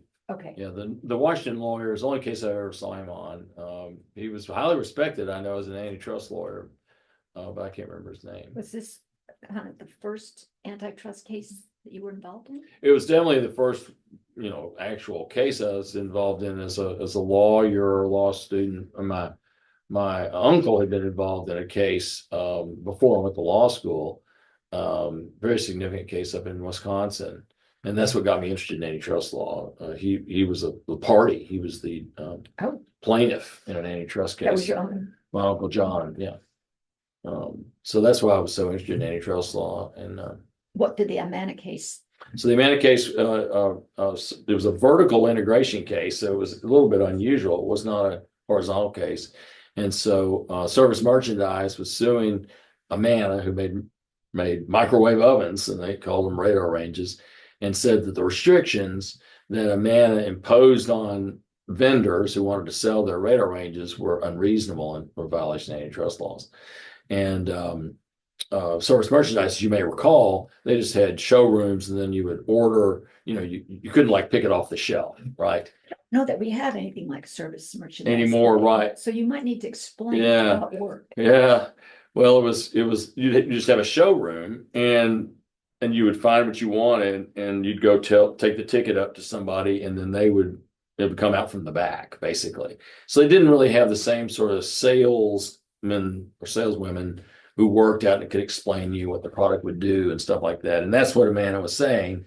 You have to have that to be able to sell our products. And the radar ranges that Amana made were probably the best ones, best quality ones at the time. And in those days, microwave ovens were, revolutionary products. They weren't like, they were the cell phones of the 80s, I guess. And so Service Merchandise sued Amana, saying, you need to let us sell your products. You're violating antitrust laws by not letting us sell your radar ranges. And Bob Walker, and I tell my students this story too, he handled the jury selection portion of the case, and the whole case for Amana, but that was, of course, the first part. And he used the competition analogy when of a football game in talking to the jury and in the jury selection process, not opening statement, jury selection, trying to explain where it was. And Judge Wiseman, let him do it. And when he was finished, when we finished the jury selection in that case, I'll never forget it. Judge Wiseman gave him off the bench, and he and I walked down the hall together. And Judge Wiseman turned to me and he said, Bob Walker just won this case. I mean, before one stick of evidence had been put on. They had a 6-week trial, and sure enough, the jury came back for the defendant. Yep. And who does all the voir dire in federal court now? Jurors. Do the judges do it, really? Yeah, really? I believe so. Really? I know that's true in many jurisdictions. I didn't know it was here. Is it here? I had heard that, but Really? I haven't been there lately. Yeah. The last case I tried in federal court, I did the voir dire, but that was It's a while really ago. important, isn't it? It is. It's very important. Yes. Well, that's when you're clerking. So now you're going to Dearborn and Right. Union, and you're going to be in the litigation I am department. in the litigation section. Yeah. And my recollection is that you got thrown into the fire. I did. Yeah, I was taking depositions my first week in the firm. It was a dog kennel case that Lou had brought in. Mrs. Lou Connor again. Lou Connor, right? Yeah. And what happened? Yeah. Oh, I don't remember what happened in that case, but it was a bath of fire, and because Johnny Edwards had just left. Johnny was sort of Edwards was candidate for. Well, he ultimately became vice presidential candidate later. Yes, exactly right. Yeah, D&E had some illustrious people. I mean, gosh, Lamar Alexander had been there. Of course, he had just become governor, and Lou Connor had been there and returned after he was on the bench. He was a Court of Appeals judge. and and Robert Eccles, of course, I worked with Robert a lot. Federal judge. Became a federal judge, great man, and Bob Warner. I mean, he went to a little law school some people may have heard of called Yale. He's a pretty smart guy, And Rick Humbracht, who was in the section, he had clerked for Judge Frank Wilson down in Chattanooga. We had a really, really top flight firm. Joe Barker, of course, was there, and Fred Williams, and it was a great firm. And you tried about 100 cases in your first 2 years? I tried a lot of cases. Which means you were never home. I tried a lot of cases. And everything. Like I said, I had that little dog kennel case that I was taking depositions in my first week there, and it'd be in General Sessions Court, it'd be in Circuit Court, it'd be in Chancery Court, every court you could think of, anything and everything. It was great fun. One of the things that you mentioned is that you love the outdoors, paddling, being outside, and in the early part of your employment with D&E, you get involved in the Emerald Emhart, yeah. So about my third year, so probably around 1983, I believe it was. Jim McElroy was in our firm. He had gone to another little law school called Harvard, and so a company called Emhart had bought a plant in Tennessee, and they needed a lawyer because they wanted to sue a little company called Duracell, who had sold them the plant down in Waynesboro. And so Jim was in the corporate group. He was a business lawyer. He didn't want to touch litigation, so he asked me if I'd work on it. And so I was the local counsel person for Emhart in that case, and it happened to be in Judge Wiseman's court, which was awesome. And it was just a tremendous experience. So their main counsel was a firm called Rivkin, Radler, Dunn and By, and so I got to know, and I tried the case with That's the New York law firm. New York firm, and Warren Radler was the Radler, Rivkin, Radler, Dunn and By. By was the guy who became senator in Birch By, right? And they were fantastic. They had recently defended Dow Chemical in the Agent Orange cases, and so they were certainly one of the best firms in the country in dealing with experts, working with experts.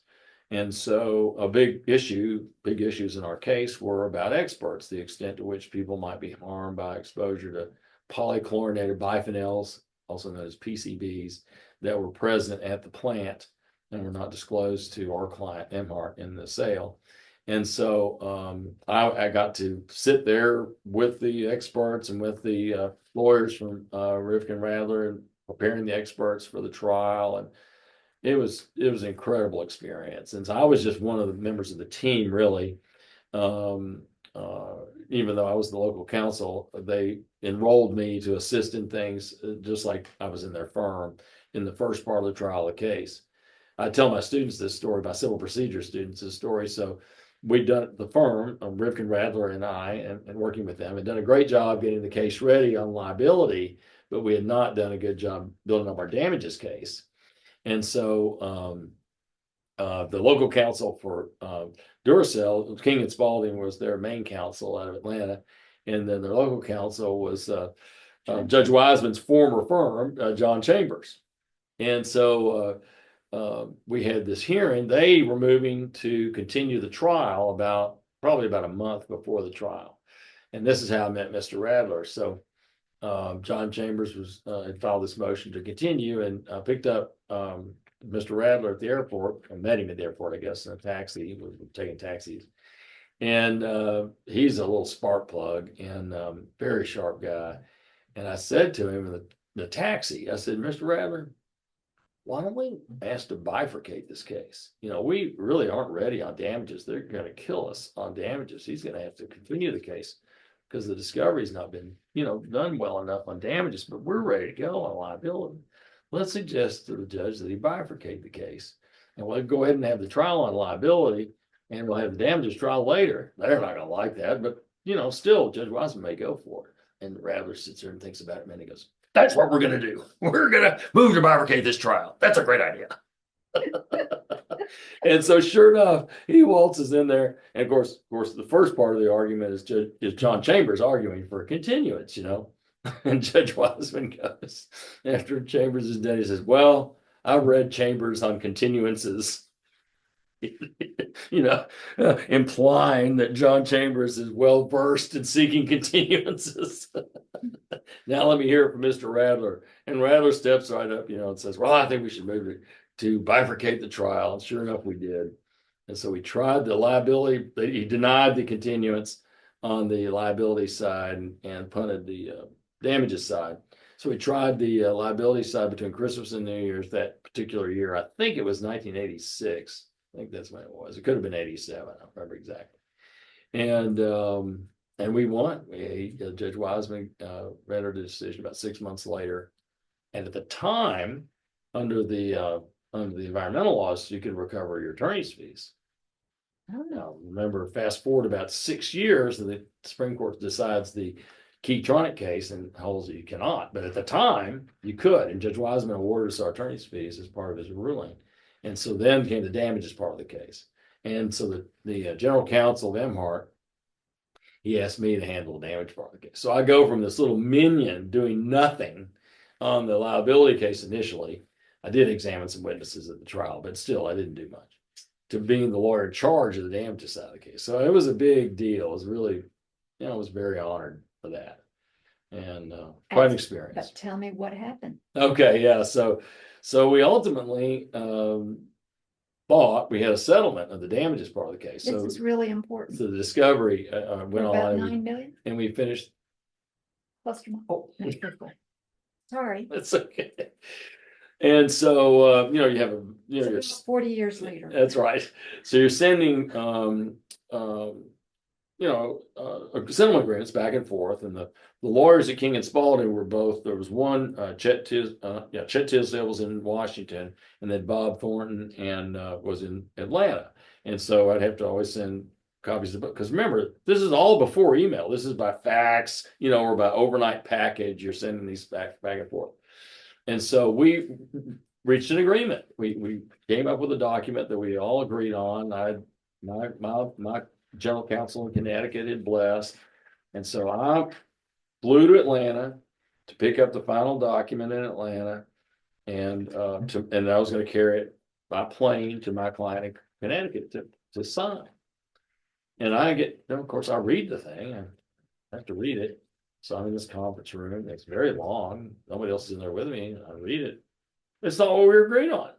I don't even remember what the term was now, but there was some significant term that they had changed. And so I go around, I find the phone, I call the front desk, find Bob Thornton. He was the lawyer in Atlanta, Come in here, Bob. Yep, this is not what we agreed on. Y'all changed it. He said, well, we understand. We felt like we needed to change that, blah, blah, blah, blah, blah. And I go, that's not what we agreed on, right?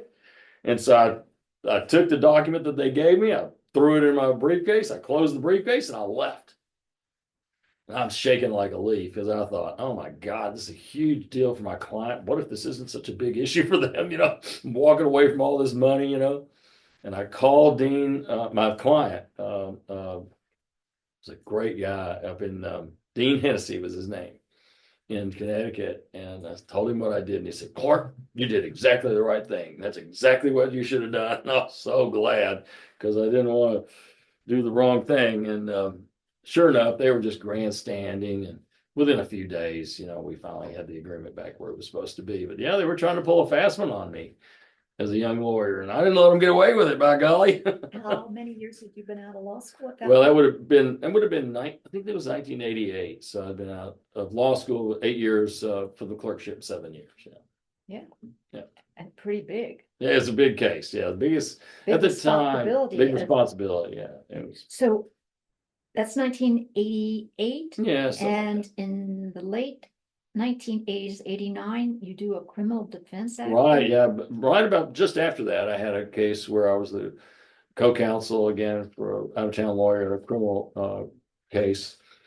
Great case. I loved it. Loved the clients, and it was a prosecution under 28 U.S.C. 1001, the False Claims Act, and What had he been accused of? Well, it was, people aren't going to believe that this is the case, but back during the Iran hostage crisis, I'm sorry, back during the, it was Iran hostage, whatever it was, there was an oil embargo.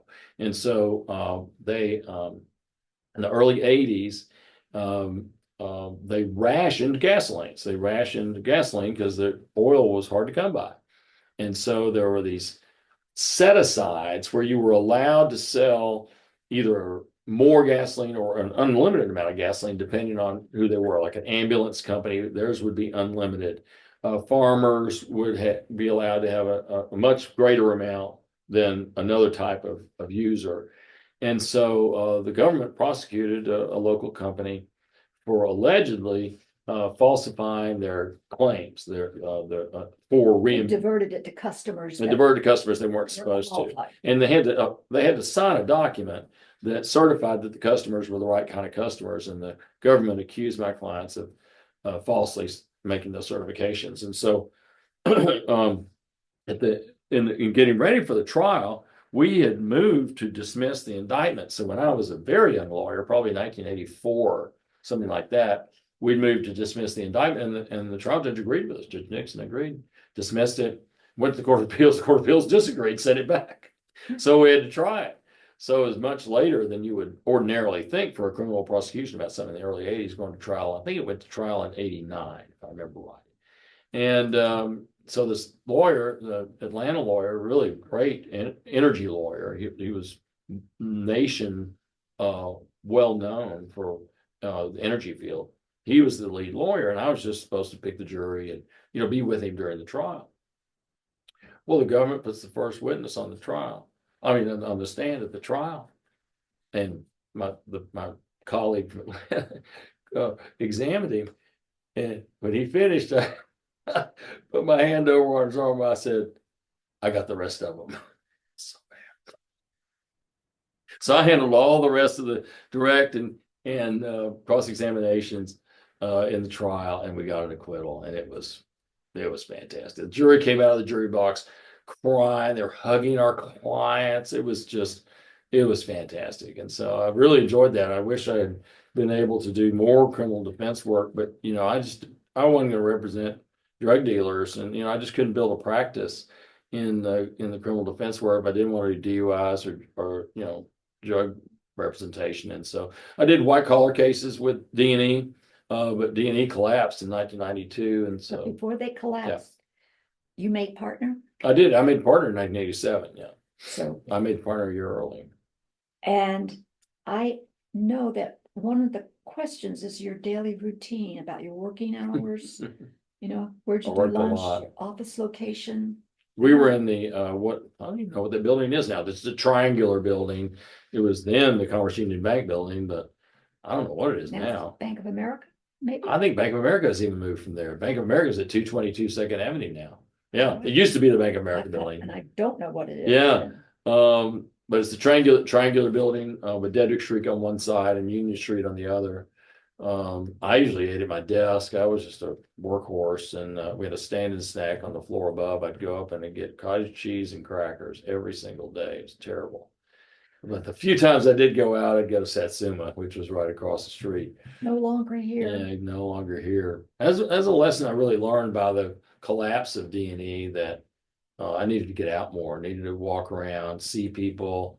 You couldn't just hole up in your office. And then you said it collapsed in 1992, October 31st, what you recall were the reasons for that? Yeah, well, everybody has their own read on that. I don't think there's a consensus about it, but it was certainly precipitated in large part by a change in the law.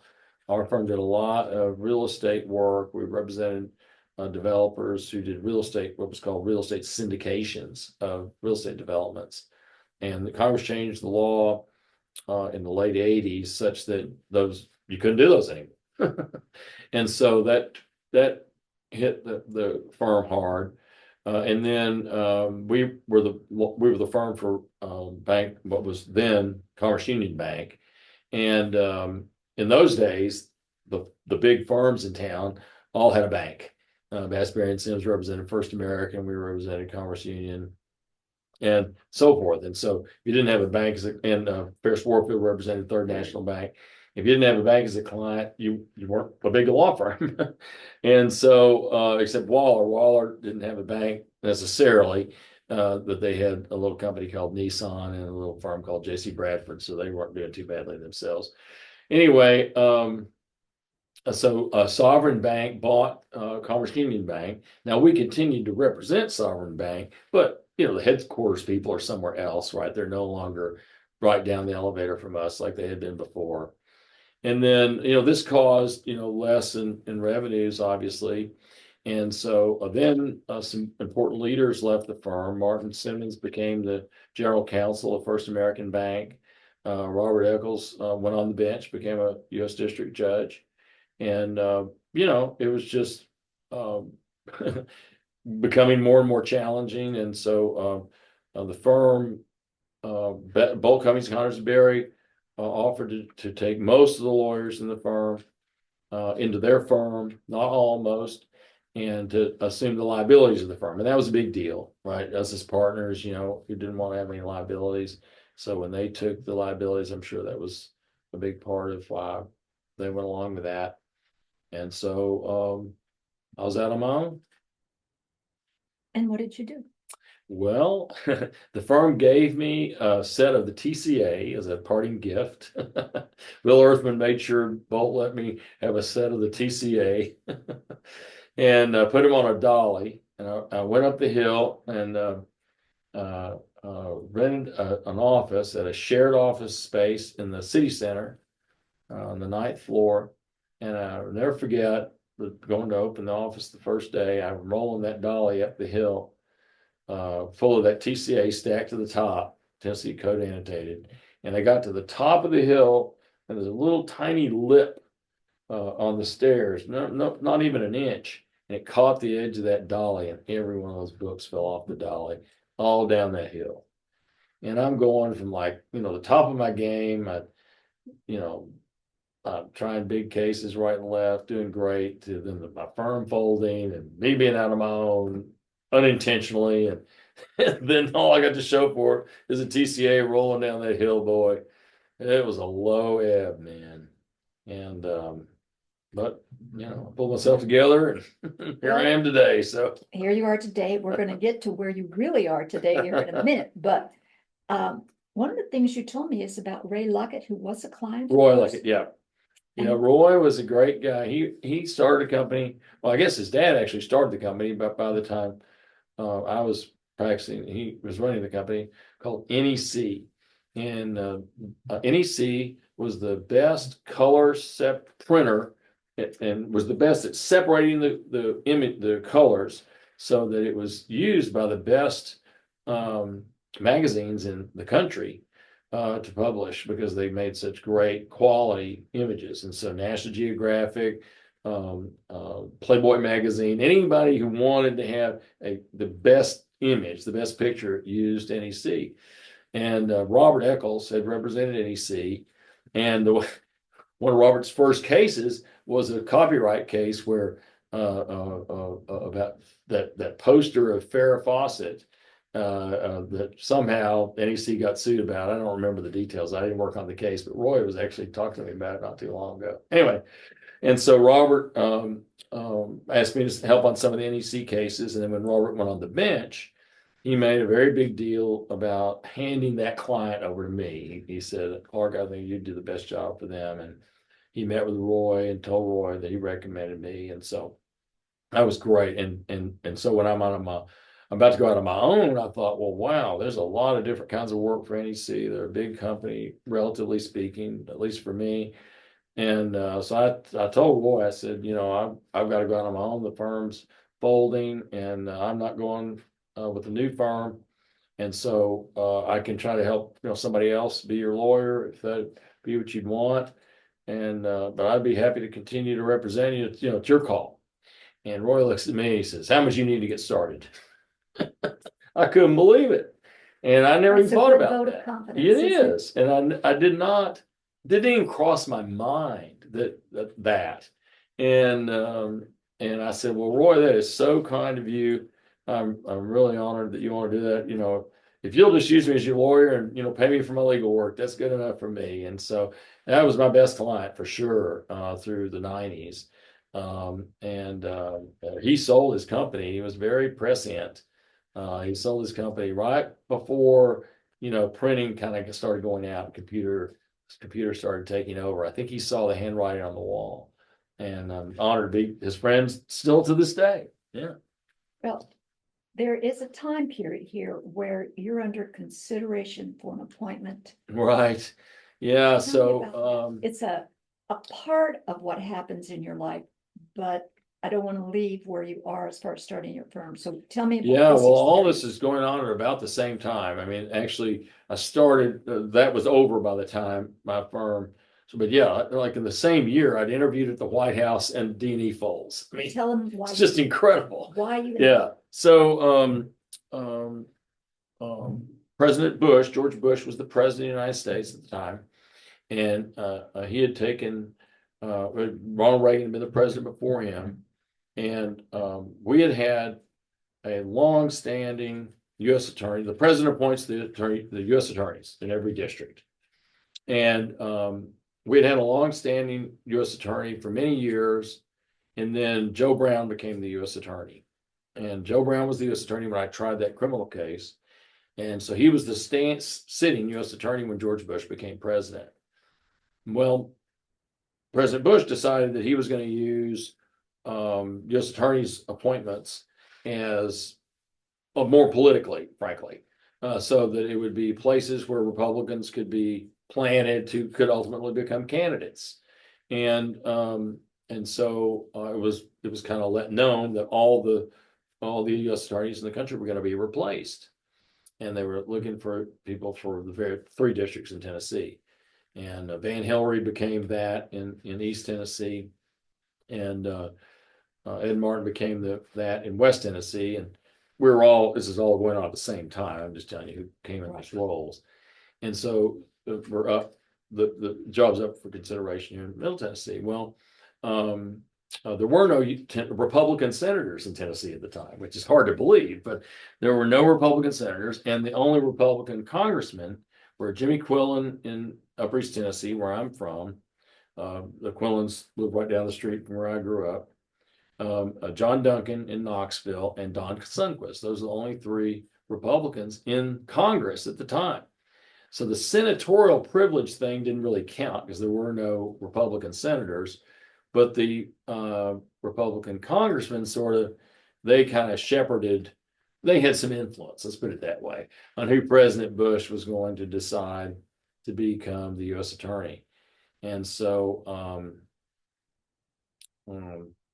I'm at D&E at the time, and a really close friend of mine, and we shared the same secretary, and we had a workroom between us that we shared. Steve Gill, he wanted to be the U.S. attorney, and he'd worked with Lamar. He was very political, and he seemed like a good choice to me. And so I mentioned to Steve one day that I'd be willing to call Jimmy Quillen's office because I grew up in Kingsport. They live right down the street from us. He knows my parents well and stuff. And so he said, "No, good. We'll do that. That's a good idea." So I called Jimmy Quillen's right-hand man, who I think his name was Bill Hamby. I think that's right. I might have that wrong, but that name sticks out. That might not be right. Whatever. I called whoever his right hand man is. And I tell him, I said, "I'm calling for Steve Gill, and I think the world, Steve. I think you'd do a great job." And right away, I mean, I'm not able to get 10 words out of my mouth. And he says, "Jimmy Quillen's never going to appoint Steve Gill." And I said, "Why? What's he got against Steve Gill?" He's got nothing against Steve Gill. But Steve Gill is a big friend of Lamar Alexander's, and he doesn't want to appoint anybody over Lamar Alexander. I'm going like, "Well, I like Lamar Alexander too. What's wrong with that?" I didn't really know what I was doing. And so I started debating with him about why not, support Steve. He'd do a great job, blah, blah, blah. And the phone kind of goes silent for a minute. And he says, "Clark, why don't you do it?" And I go, well, that's not why I called you. He said, I think you do a good job. You should do that. And he didn't really even know me, but he knew I was from Kingsport. And I go, wow, I don't have any idea what are you talking about. And I go, oh my God, this is not why I called. I didn't mean to do this. What's going on? So anyway, I got to thinking about it. I didn't say one way or the other.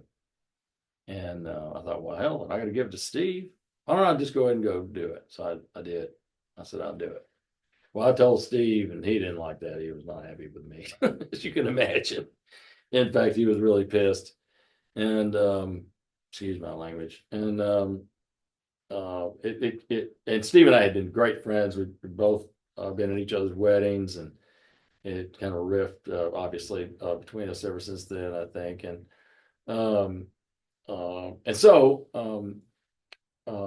in the process, since there's no senator, they recommended two people. Oh, you had to go up and interview with the Justice Department and with the White House.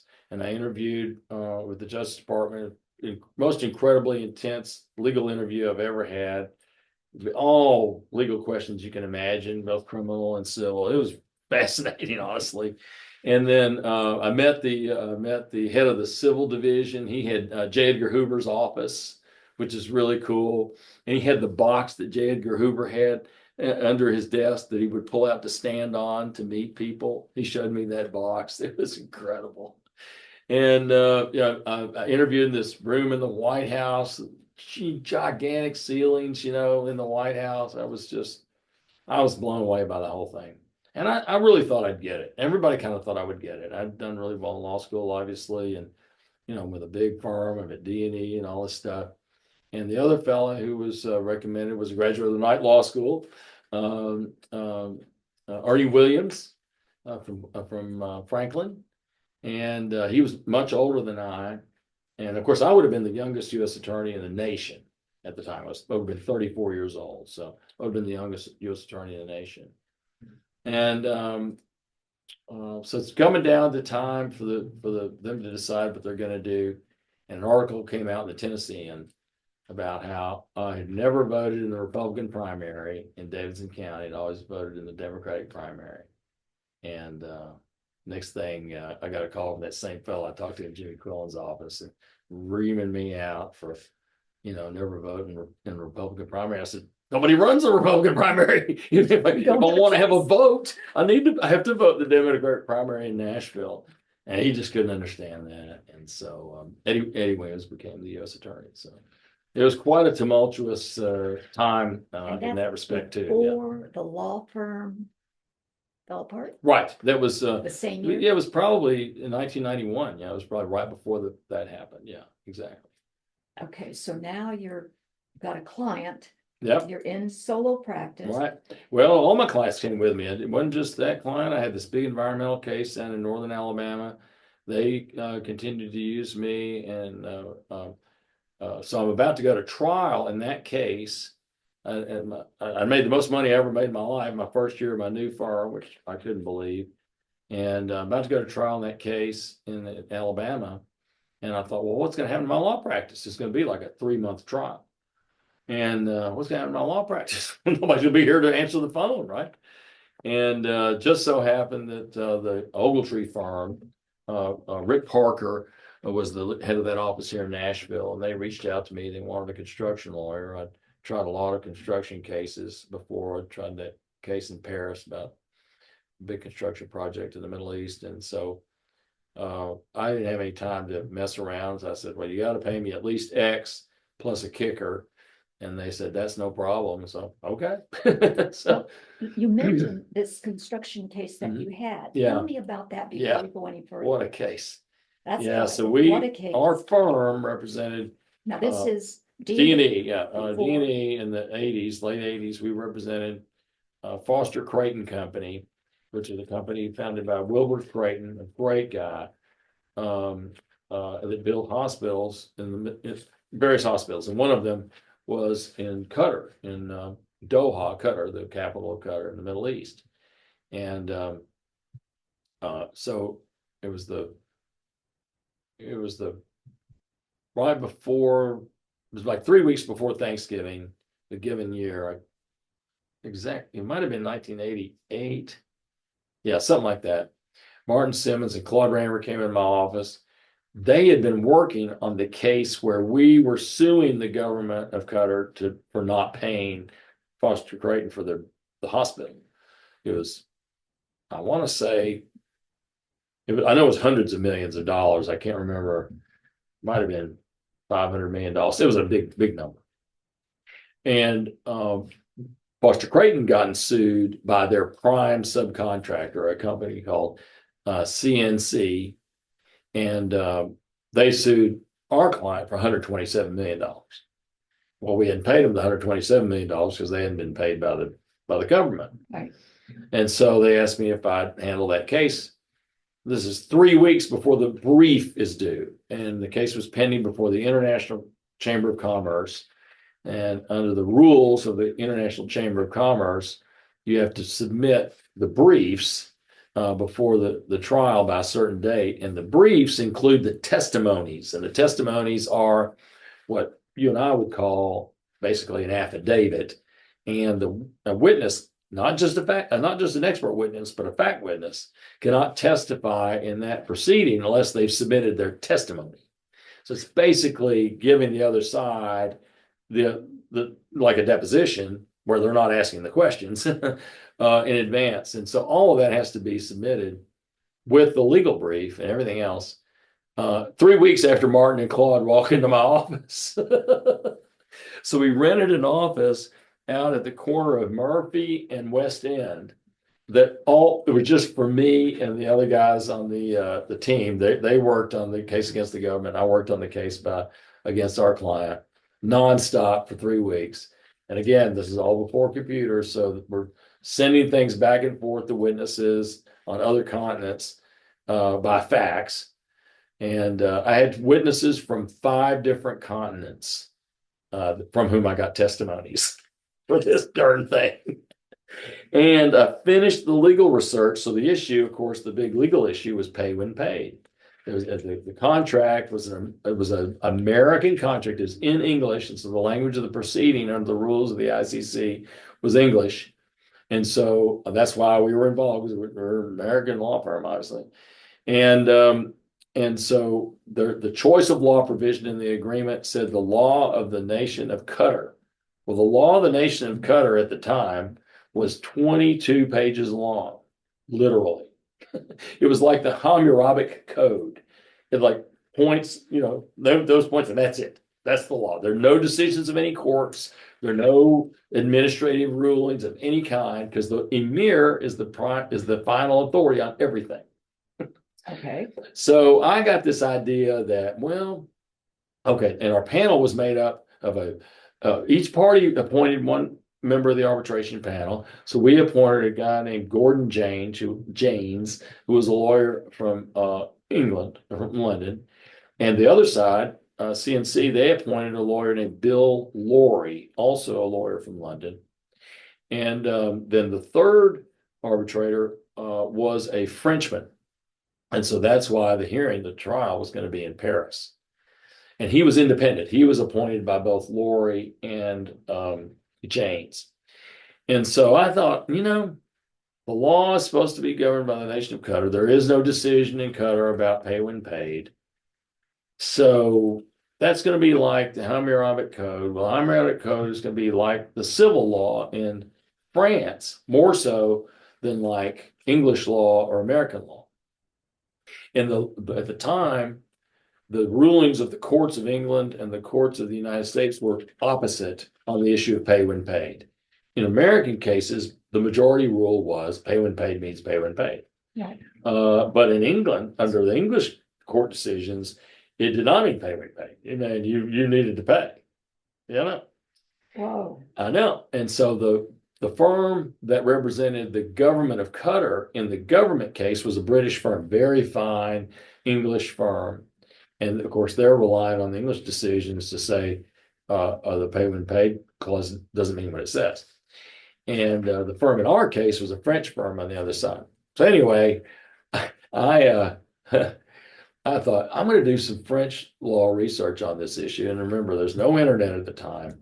So I reached out to this American firm that had an office in France. And so the day the brief's due, or I guess it must have been the day before the brief is due, I land in Paris. I go to that law firm. I've never been to Paris before in my life.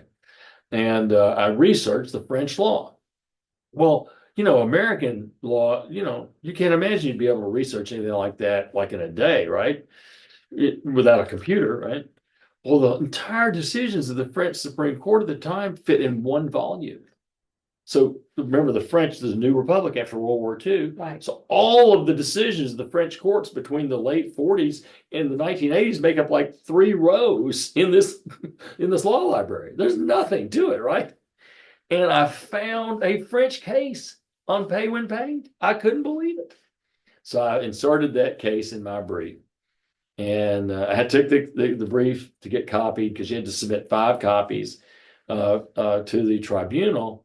And I discovered that the paper in France is a different size than the paper in the United States. So I brought all these briefs over ready to go.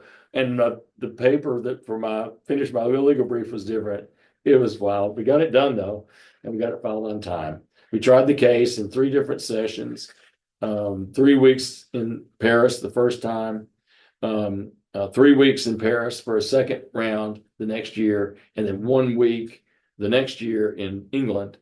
And then the court of the arbitration panel issued their decision 5 years later, ruling pay when paid means pay when paid, citing that French case. Well, that was after you left. Oh, DD, yeah. right? The decision was rendered in, I think, 1997.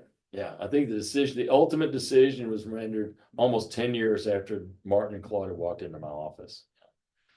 Yeah.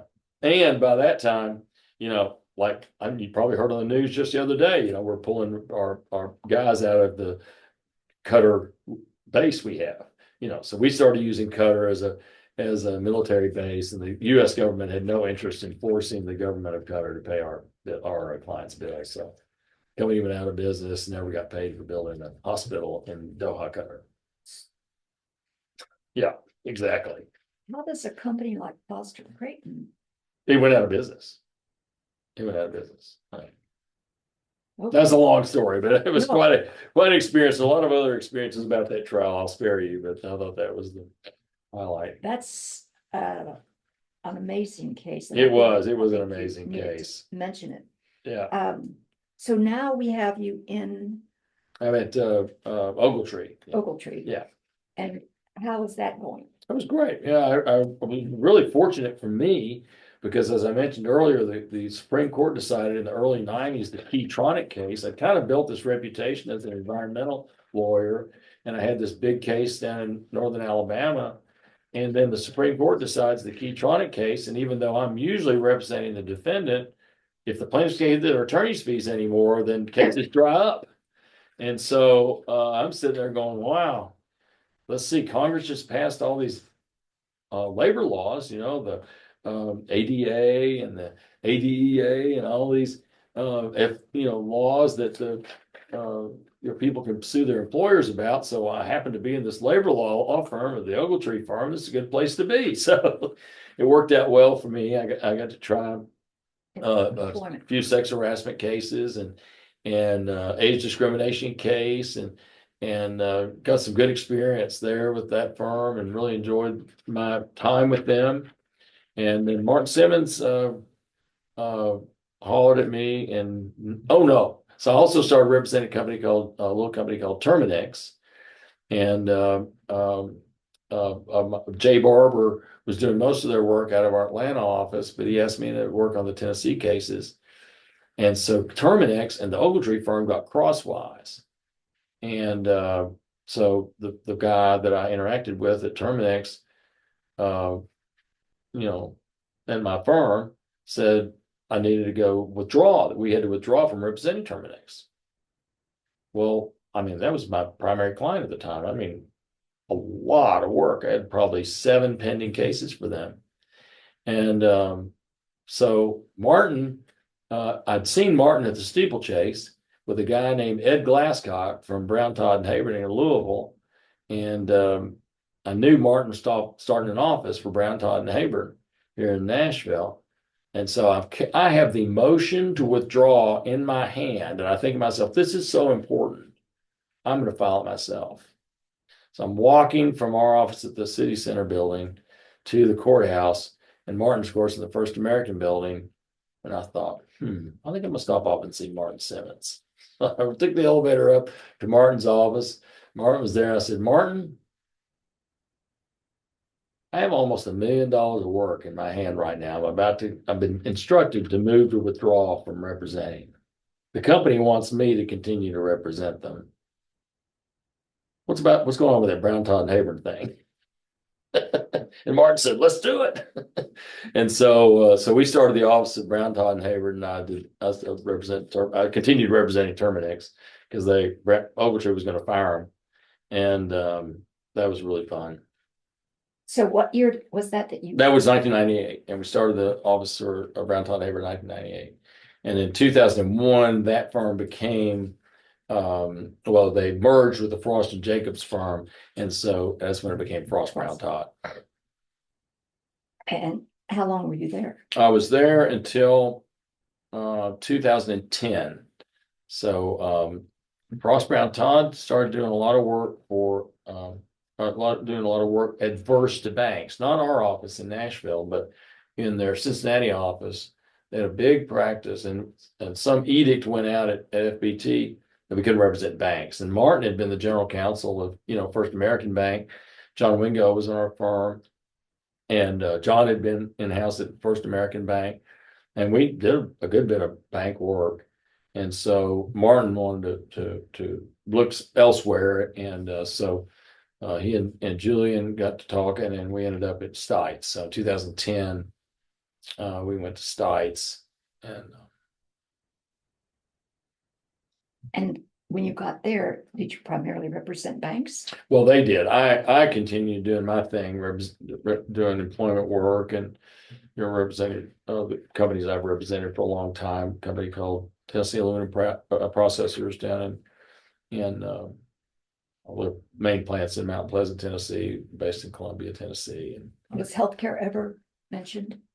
Not really. Okay.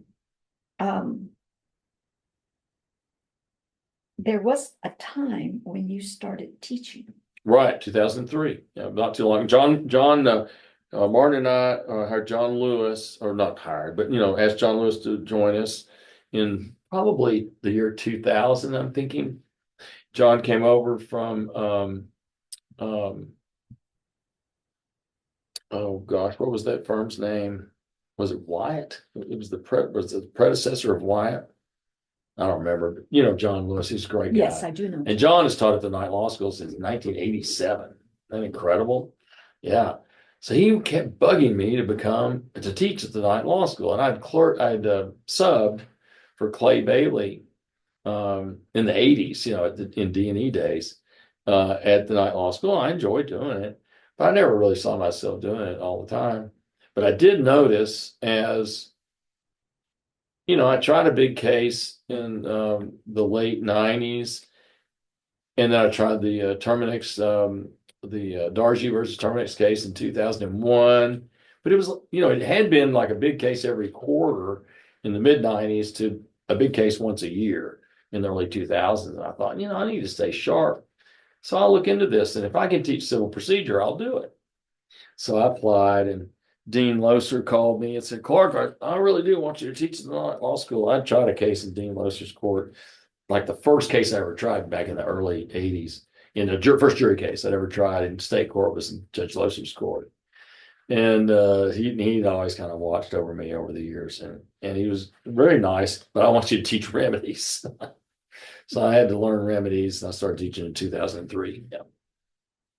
And those days they had 2 terms. So I taught one section of remedies, and Bob Corlew, the chancellor from Murfreesboro, taught the other one.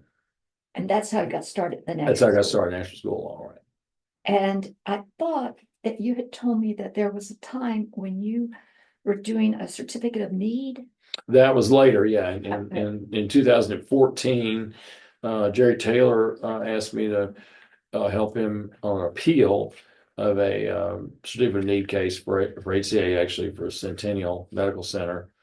And we tried that case before And that's ALJ Stovall, Judge Stovall. and that's a little different than what one would typically define as a plaintiff defendant, because a certificate of need is, well, what is the certificate of need? Well, it's the authorization by the government to establish some sort of required medical facility. And in that case, and in those days, if you were going to add beds to a hospital, you had to have a certificate of need. And this, the Tower Edition at Centennial, I can't remember how many beds it was at the time, but it was a pretty big addition.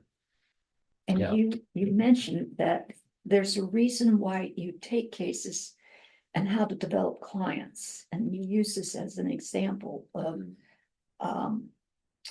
learning the value of new clients. Oh, well, that was when I was on my own. Yeah. Right. Gosh.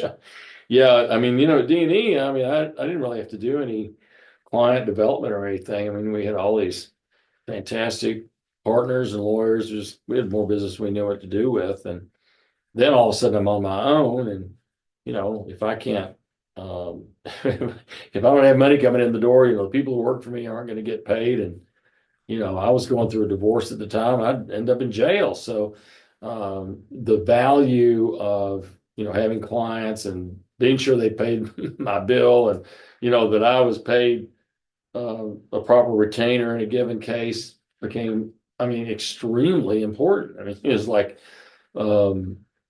between me and the poorhouse. And I've always felt like, even when I was at D&E, I felt like people didn't pay their bills. I mean, I did a good bit of collection work, for the bank, and I just never could understand why people didn't pay their bills. And so, I did a lot of pro bono work through the bar association, but if it wasn't through the bar association, you had to pay me. I just felt like I'll do the pro bono work that the bar association says people are certified to be pro bono, but otherwise you got to pay me.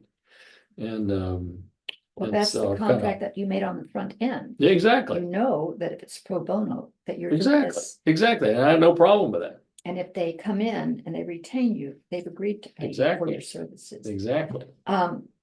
What kind of trial strategies did you develop, or Well, it Hands on.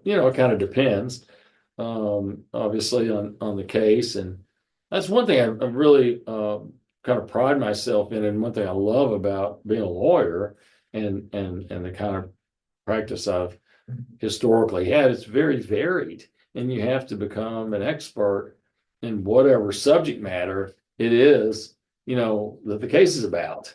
And so that's one thing I loved about the construction cases. Every single project was different. Every single part that was in dispute was specifically different. And even in employment cases, whatever the employee is doing and whatever, they're supposed to be doing right is important. And it's just vital that you, as the lawyer, understand all those details. And it, frankly, keeps it very interesting. It doesn't become rote or mundane. And then, of course, in the great thing about our system, the adversary system, is that whatever your position is going to get tested, right? The other side's going to test it. And it really helps find the truth. I think that's the goal of our system. And I actually saw that play out, in our case in France, because we're advocates in an adversary system, so we're ready. We were much more ready. These lawyers from Nashville, Tennessee, were much more ready than these French lawyers, because they were always used to the judges doing all the work. The judges ask the questions, and the lawyers are just supposed to bring the information the judges want. But we have to bring the evidence to the court, right? And I lived through that, firsthand, and I liked that. And I was lucky at D&E to get to try both plaintiffs and defense cases. And, I frankly think the plaintiff has a harder job. They've got to bring the evidence to the court to convince the court in the first place. And the defense can, theoretically sit there and do nothing, right? If the plaintiff doesn't do their job, then the defense wins. So I liked the challenge of the the plaintiff's cases. And then I think I'm more, my personality is more in tune usually with defense because I'm usually pretty skeptical about people who, with their hands out. I think it's easy for me to take the side of the defendant in most cases, which I think makes me a better plaintiff's lawyer too, because by golly, when they're right, it's easier for me to argue, for them to be in the right. And so I really like the variety of all of them. And I'd say in terms of, I wouldn't be able to say I have any particular uniform trial strategies, because every case is so different and so unique. I do, like I tell my Civ Pro students, if I'm representing a defendant, the first thing I'm going to do is try to get that case dismissed under Rule 12, that'll keep the client's costs down, get the case out of the court as soon as you can, do your best to do that, and little things like that. But I don't know if that's what you're really asking. Well, I think you mentioned about counseling your clients and kind of the strategies, advise them. Oh, yeah. Well, this comes, I think, from the environmental work. So I represented at one time in the 80s who TDEC said was public environmental enemy number one, and I represented who the Kentucky Department of Environment said was public enemy number one at the same time. And so my theory, my philosophy of representing companies in the environmental field is they got to be willing to come clean. I just feel like, especially in the environmental field, you're dealing with regulators a lot of time.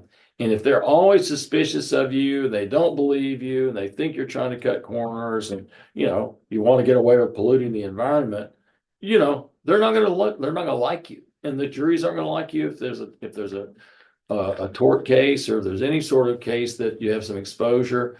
And so I've turned away clients in the environmental area who really were just trying to cut corners and stuff like that. And I feel like it helped me a lot. I was a young lawyer when I did that, but I remember, I'll never forget the look on my clients' faces. We had this big hearing down in Columbia about we wanted to put in a new air cleaning device, because my client was running a new mechanism in their process. It was actually ultimately meaning there'd be less waste, but by having to put in this new cleaning device in the air, it highlighted that there'd be some air pollution. Well, it's permissible air pollution under the air pollution laws. You know what I mean? Well, it got opposed by all these people. And I'll forget the look in my clients' faces when I said, look, I'm a member of the Sierra Club and I'm for this. I don't think my clients knew I was a member of the Sierra Club. But still, I mean, I feel like, you have to be. If you do the right thing. You got to do the right thing.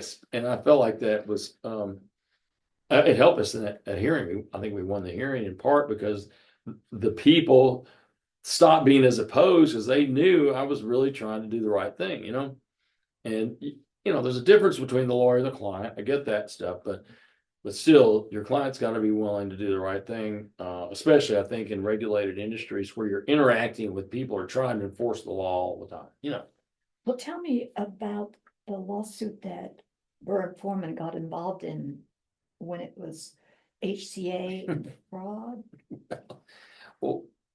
Well, yeah. I was at Barron Foreman, and I was doing the certificate of need work for HCA, and Which kind of work? Certificate of need. Oh, CON. Yeah, CON work. And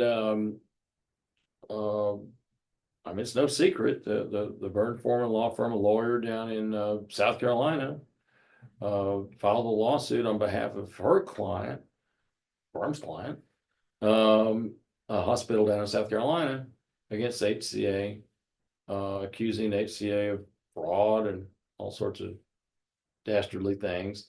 And this is one of my law partners. Right. We both And you're doing in the same law firm. Right.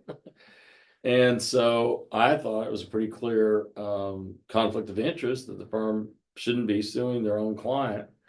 And the firm, firm took the opposite position, that it wasn't, that they took the position that we represented the sub entity of HCA that, was responsible of whatever hospital that was getting the certificate of need. not HCA itself. Well, just so happens that sub entity is a division. It's not a separate legal entity. So I think the law firm was wrong. But anyway, it led to me leaving the firm and ended up at Gullet Sanford where I am And now. what year was that? 2021. Okay. Well, I guess I got the word in 2021, so I started it at Gullet in January 2022. Yeah, And that's where you are today. correct. All right. And how have you developed your business at Gullet Sanford? Well, unfortunately, it's kept me really busy. Uh, so I haven't had to develop a lot of business in those days since I've been at Gullet, but I've been very fortunate my whole career that my clients who I have had, stick with me. Like I represented this family, the Pratt family, and in 1983, Rick Humbrack said, Clark, you need to try this case. So on a Thursday, before the case is going to trial on a Monday, he gives me this case against who everybody affectionately called Daddy Pratt. And I couldn't believe it. But case went to trial and we won. It was a 3-day trial. Did And he give you a hard time on a slip and fall? that was Bob Warner. Yeah, I had the slip and fall case in Joe Loester's court. And yeah, I'm going to get the jury. We'd actually finished the trial. We had all the proof, and the court had called and said the jury had a verdict. And so I'm going over to get the verdict. And Warner leans out of his door as I'm walking by. He made some crack. Oh, Spoden, you think you're going to get such and such a dollar number in the verdict? Laughing because it'd never be that large, and I got a bigger verdict in that. Well, it was a I clever. showed him. So as you reflect back on the number of people who have played a role either as a colleague, a partner, Hmm. the lawyers or judges that you think were a strong influence in your early career? Well, certainly Judge Wiseman. Oh my gosh. Yeah. Yeah. I mean, all the responsibility he gave us and how he challenged us and just his manner of frankness and inquisitiveness was, oh, absolutely invaluable. I think Jim Thomas would agree with me. He was just a great, I would be so grateful for being in his penumbra. He was something else. And then in the law practice, Robert Eccles and I did a lot together, and Robert, First so class. interesting. In whenever we'd work on cases, like I'd hand him a brief, like you have papers in front of you right now, and you're looking at them, you're checking things off. Robert would sit there and he would edit things, with me sitting there with him, and he'd always do so in pencil. He never used a pen. He always used pencil like this. And he was always, and then he'd ask me little questions, about little things here and there. And it's always very, very professional, very gentlemanly. And I mean, oftentimes he'd see things that I didn't see, and I really appreciated that. And not everybody in those days was like that. There was some yelling and screaming and stuff like that. It was not necessarily like that everywhere. So I was really grateful for Robert to Very be like that. professional in the way that he approached how to make observations about the work that you had done. Right. Oh yeah, exactly. And that's the way I think Robert was in court too. You saw Robert in court, and he was very Polite very polite. as a And judge, as federal a judge and as a lawyer too. He was really maybe not as bombastic as some, right? But you get your point across, right? good intellect. Exactly. Yeah. And then you said there were other people that influenced you, like your clients. Right. One of my clients that I'm really so grateful for, and I think he taught me a lot about business in terms of my business even, and that's Jerry Sweeney. Jerry is one of the co-founders of Tennessee Aluminum Processors I mentioned earlier. And Jerry was incredibly generous. I mean, he was so generous, not just with me, but with all of his customers. He's always coming up with some way to um, entertain them and provide them with support and not just customers. So not just people paying him, but his vendors. Like, I mean, he's paying me, right? I'm not paying him. And yet I would constantly get free tickets to UT football games and invitations to, you know, uh, skeet shooting events. And I was just like Well, that he very generous. appreciated you. And he was very appreciative. And it showed me in my own, like when I had my own law practice, I came to believe that I never wasted a nickel on client development, in that every nickel I spent was well spent. I mean, it's something you had to do. And I got to where I enjoyed it. I enjoyed being with the people. I enjoyed interacting with folks. And then once, somebody became a client, what I do today, Carol, is I publish a calendar. And so this year I sent out 100 calendars, and most of them are to clients, and I'll never forget it. This client a few years ago, smart as a whip guy. I mean, way smarter than I am. Harvard MBA guy, really smart guy. He just calls me out of the blue one day and says, "Clark, this is the most beautiful picture I've ever seen in my life. I was thank you so much for sending me this calendar, because they're all nature photographs."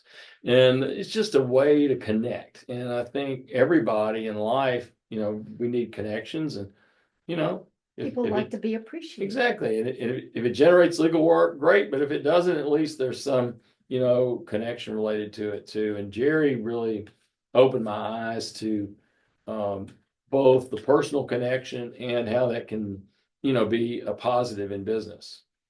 I think you also mentioned Ray Luckett, who made a Roy big, Luckett, yeah. Roy, excuse me. Yeah.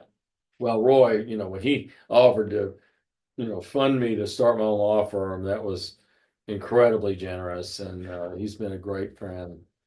And he's still kicking, thankfully. What did you observe about major events in society and what's happening in the country and the impact that it had on the practice of law, society? Well, when I started practicing, it was sort of that bridge time when women were becoming lawyers much more so. And at UT in law school, I mean, we were about 50-50. It was about 50% women, 50% men.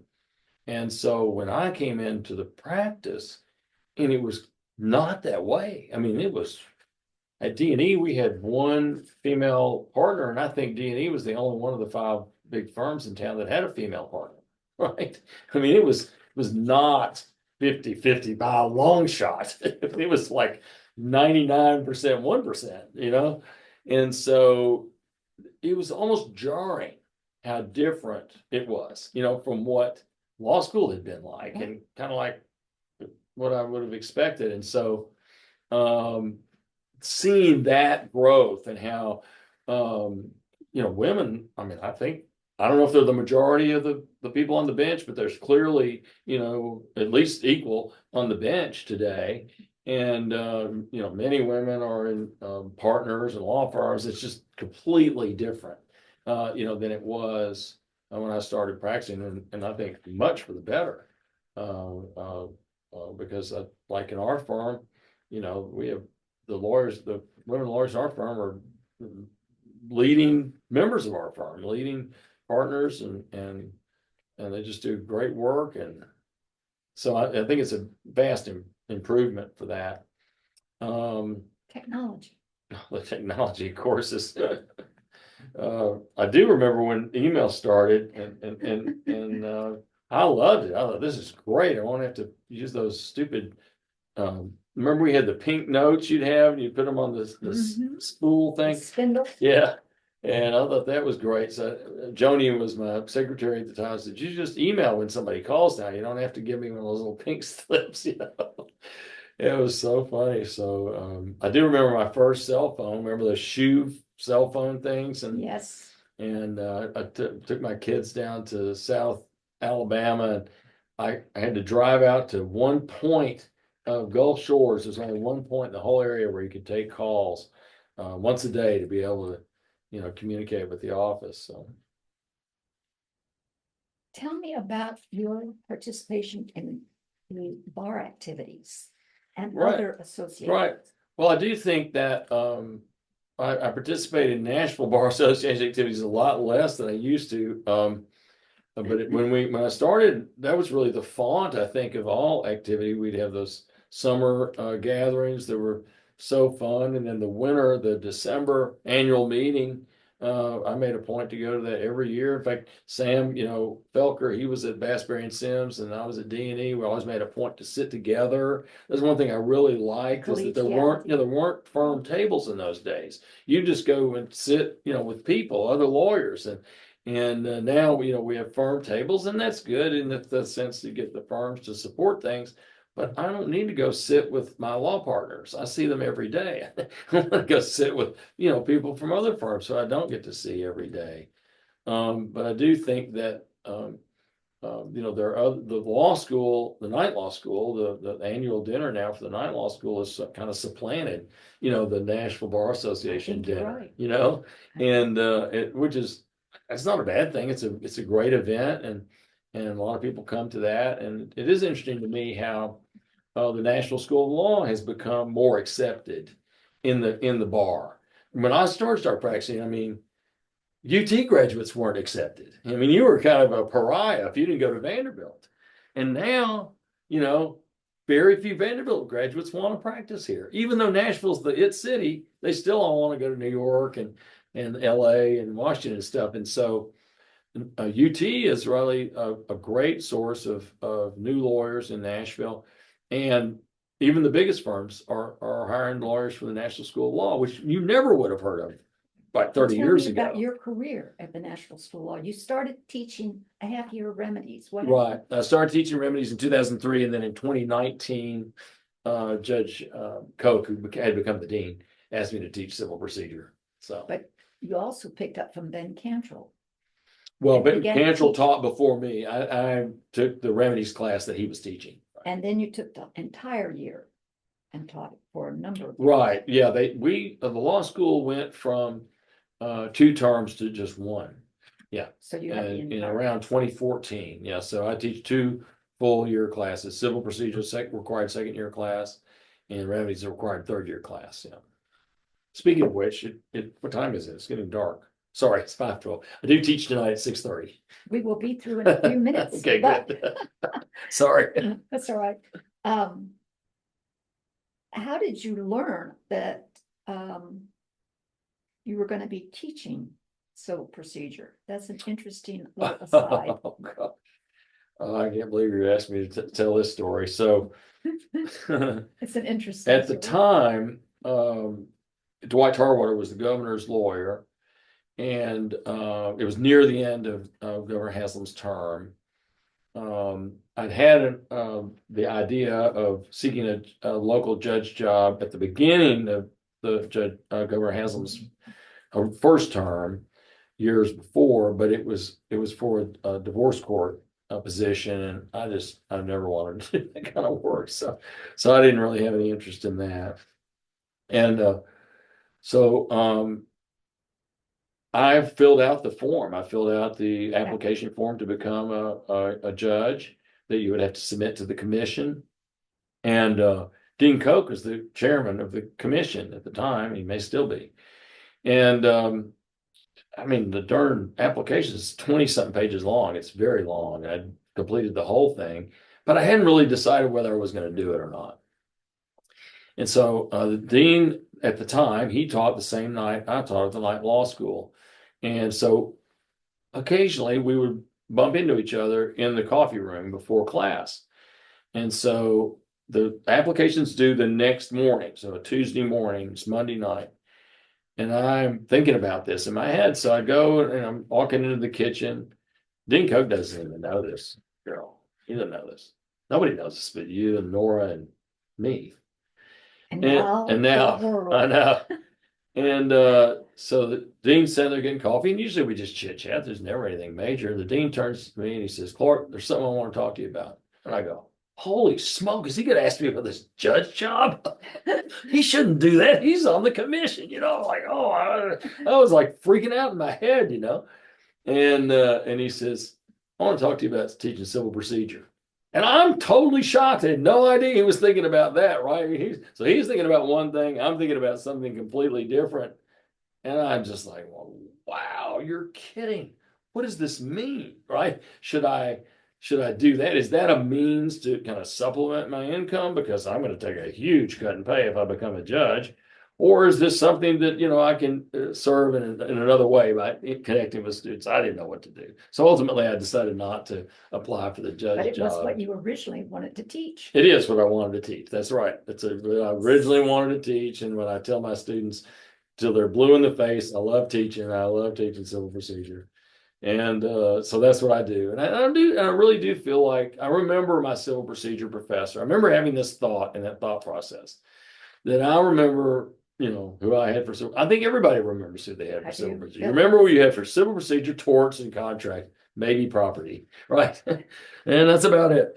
And so I thought, well, this is a way that, I can share with people my experiences. And even though it's not directly interacting with the public like a judge does, it interacts with a significant part of the community, the lawyers who are going to be interacting with the public. And maybe it's a way I can, share some of my experience and with them, and it'll be for the betterment of not only them, but for the public generally by having better lawyers. So what impact has your career had on family life and social activities? Well, I don't think, it helped my marriage to the kid's mom. I worked a lot. I mean, I think I billed more than 2,000. I mean, I feel sure I billed more than 2,000 hours every year I was at D&E. And often, I would be the first or second highest biller in the firm. And, I was just an associate. And we had incredibly hardworking lawyers at D&E. I mean, oh my gosh, incredibly hardworking. And I just didn't really know any other way. My dad he worked very hard. I remember he'd go to the office at 4:30 in the morning. So that was just kind of my frame of reference. And I don't think it helped by any means. How has that changed? Yeah. So, um, well, um, I definitely realized through the course of, getting a divorce and the collapse of D&E and everything that I had to retool. And I knew from childhood that I loved the outdoors. And so, hiking at Percy Warner Park and getting out in my canoe at the time, that's all I had was a canoe, really helped me center a little better. And then by the late 90s, by 1999, I thought it'd be a good idea if I stopped drinking. And so really stepping back a little bit, making time to take care of myself by hiking or paddling or doing things like that. And frankly, more recently being involved in things that help. I've been real involved with the Lymphoma and Leukemia Society, and Bob Goodrich, he got AML, and I got involved in that. And the more you give, kind of the more it boosts you somehow. And that from your work in Rotary and your work in Rotary. Well, I do love Rotary, and it's somehow it builds your soul a little bit, and enables you to be a little broader, a little bigger. And I'm really grateful for that. And, that and sobriety and, continuing to be connected with nature, I think has really helped me be a more balanced person and not be, I still work incredibly hard. I mean, I had two of my busiest years the last couple of years, but I don't know how somehow they could be busier than what you've been doing. But somehow, Nora works all hard too. So it's not like, neither one of us does and the other one doesn't. Right. And so I just feel a lot more balanced than I probably was in the 80s, certainly. How would you describe the rewards and advantages of a legal career? Well, I think the greatest reward is the interacting with the clients and helping the clients, and you're not always helping him by winning. Sometimes you got to tell them, you're not going to win. And I think that's a great benefit. I think, as I mentioned earlier, the personal benefit from learning about so many different things, it keeps life interesting. I think that's great. And then I'm a humanities side of the brain, not a science side of the brain person. And so litigation is very consistent with that, I think, because we're always having to wordsmith, always having to be thoughtful in how we express ourselves.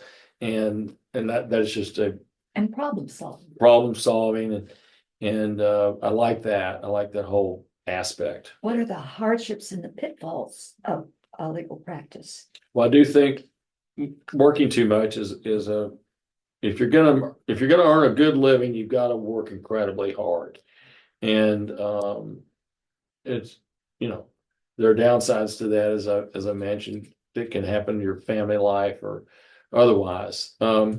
Becoming subject to unethical practices is one thing you had mentioned. Right. And then I do think there are always going to be ethical challenges for everybody.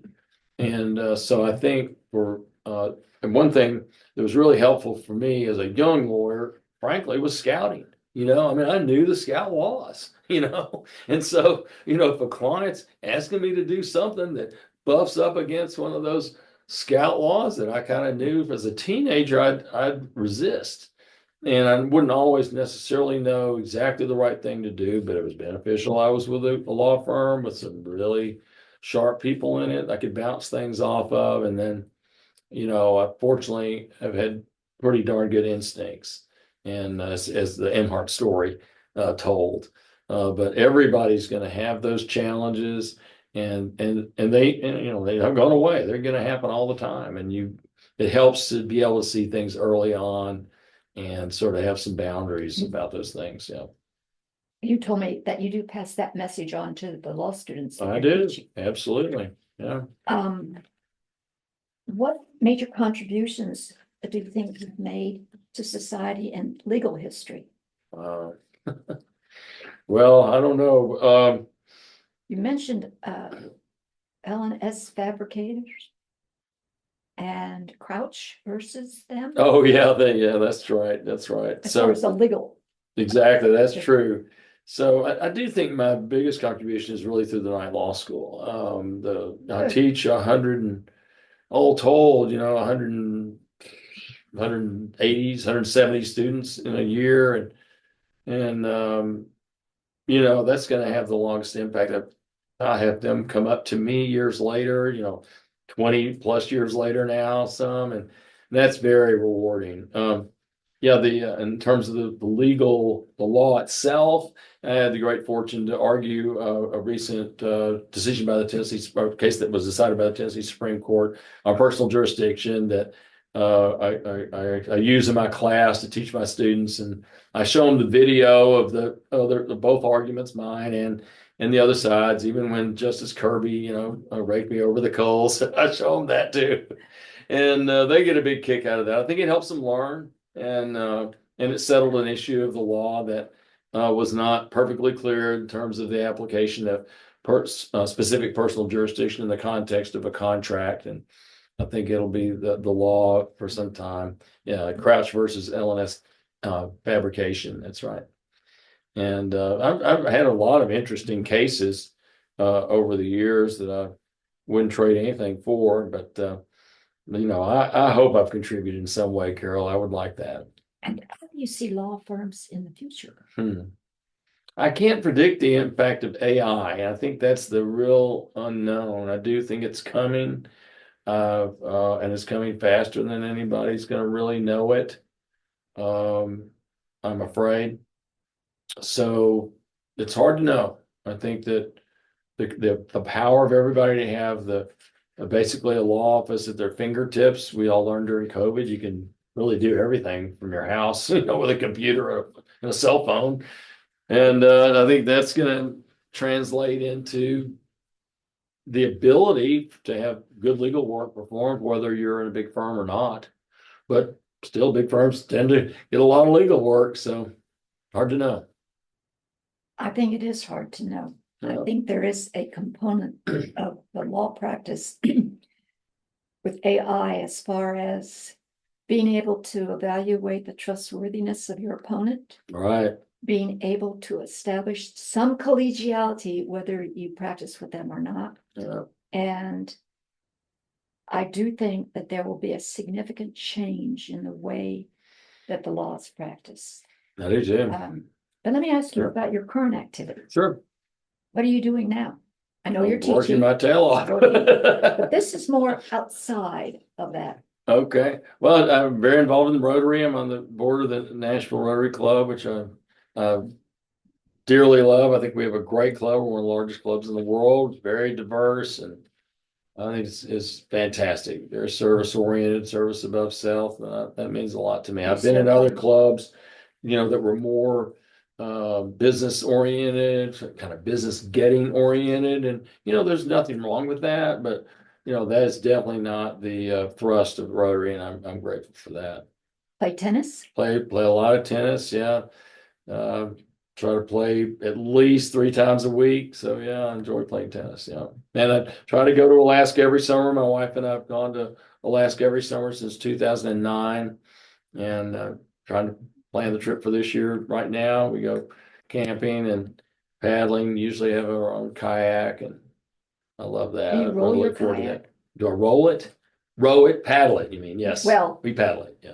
when you get, Oh, roll it. No, that would be a river kayak. So these Oh. are sea kayaks, right? oh, Yeah, so I we're was in the thinking ocean, river. right? Yeah, that's a good question. Yeah, we're in the ocean, and so yeah, you damn sure don't want to roll it because you might roll up over and not come back Do up. you still do fishing?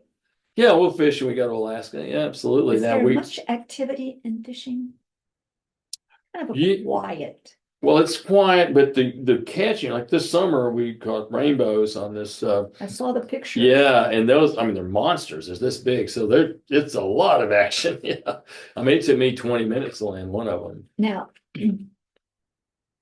I interviewed you before we started this interview, so I'd be prepared, and I really appreciate so many of the things that you've done, but you never told me about climbing Mount Kilimanjaro. That's Now, true. why did you keep that from I me? didn't mean to. Well, tell me about it Yeah, my now. daughter and I climbed Mount Kilimanjaro in 2008. Yeah. So my son and I had floated a river in the Yukon, the Big Salmon River in 2002 when he was 15. So when Anna turned 15, I wanted to do something like that with her. And so I tried to ask her about that and do something like that. And she said, Daddy, I just want to go to Chicago and go shopping. So I said, okay. I forgot about that then. So then 2 years later, when she was 17, she said, Dad, why don't we climb Mount Kilimanjaro next summer? And I said, absolutely, we're doing it. And so we did it as a little fundraiser for this orphanage in Moshi, the town near the base of Mount Kilimanjaro. And we went over there and worked in that orphanage for about a week beforehand, got to know the kids. Oh my gosh, what an experience that was. And then, yeah, we did the climb. How long did it take? Well, we took the longest route. The only reason you might not make it on Kilimanjaro is the altitude mountain sickness. And the only reason you would have if you're in good shape, altitude mountain sickness is by ascending too fast. And so I thought, I'm taking my 17-year-old daughter. We're going to do the absolute safest thing we can do. And so we summited on the 8th day. And that gives plenty of time to acclimatize. And it really made the trip very enjoyable. We had a great time. And then we came down in one day. And how did that? Isn't that incredible? Well, poor Anna did hurt her knee a little bit on the way down, but not her lungs. Not her That's lungs, the no. important thing. So, what projects have you yet to accomplish? Well, I'm still working full time, Carol, so I don't have time for. I don't want you to identify all of those. Yeah, I don't really have time to work on many projects other than I do that calendar, every year for my clients. And so I've added this year doing a little introductory video each month about the photograph, because there's always some sort of story. behind every photograph. And so I've gotten a lot of Well, comments. you got an award this year from the National School of Law. I did. Outstanding Yeah, professor, I believe. that was nice. Yes. And you did a video for them, I did. which Yeah. is no small task. I did. And I took, like, I thought Justice Harwater and Dean Koch's comments at graduation, National School of Law graduation this year were fantastic. And so I took that clip of them and I made that into a YouTube video. So it's condensed and you don't have to watch the whole graduation just to see that. You I like still doing that. work with the Environmental Council, I am on the Tennessee Environmental Council, the board of that. Exactly. Yeah. Board of Rotary. And the board of Rotary too. That's right. Yeah. It's like you do have a few things out I there. do have a few irons in the fire. I'm the reporter for the Rules Commission, and so I do the minutes for That's them. pretty important.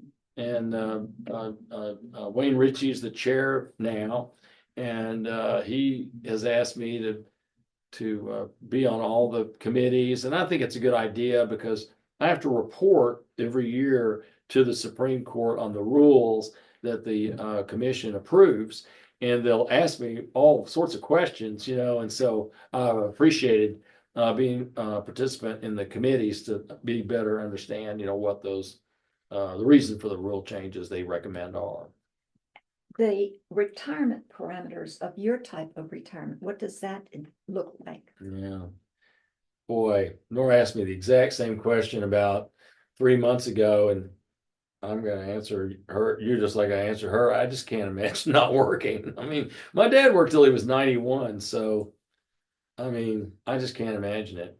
Well, maybe you'll find some more students and maybe you'll find some more children that need your services. That's right. In which it's not necessarily for remuneration. That's right. Well, we'll see. I guess I do need to actually think about that more, Carol. I'm not up to snuff on that yet. My final question is, what is the best advice anyone ever gave you? Wow, that's a very good question. And I don't remember anybody telling me any particular advice directly, but I do think that I learned by observing advice as how to be, and so I'd say my dad was a really hardworking guy, and he believed in public service and doing things in the community, and that certainly translated into me. I've always worked hard, and I've always believed in participating in giving back, community service. Exactly. And enjoy it. And just like he did. And so I'm really grateful for that. And then, he was very professional and very personable with his small team of folks who worked in his engineering firm. And I've always tried to be like that. I love mentoring new lawyers. Brian Neal, who's a great now I guess not so young lawyer anymore, but he's the head of the Byrne Foreman office here in Nashville now. And Brian's my longest time mentee, I would say. He started working for me, in the early 2000s, and we worked together for 25 years, before I left, almost 25 years, I guess, before I left. And most recently, Hillary Dannon became a partner at Gullett Sanford, and I've sure enjoyed working with her. And I like helping young lawyers, and I learned that because of observing others. Like Robert, really took me under his wing. He showed me what it's like to develop clients as a young lawyer, and then showed me how to make the transition to handing that off. And that's what he did with me, with Roy Luckett, among others. And so I've tried to do that with young lawyers who work with me too, and I'm really grateful for that. Yeah. Well, thank you so much. Absolutely. Thank you. Big honor.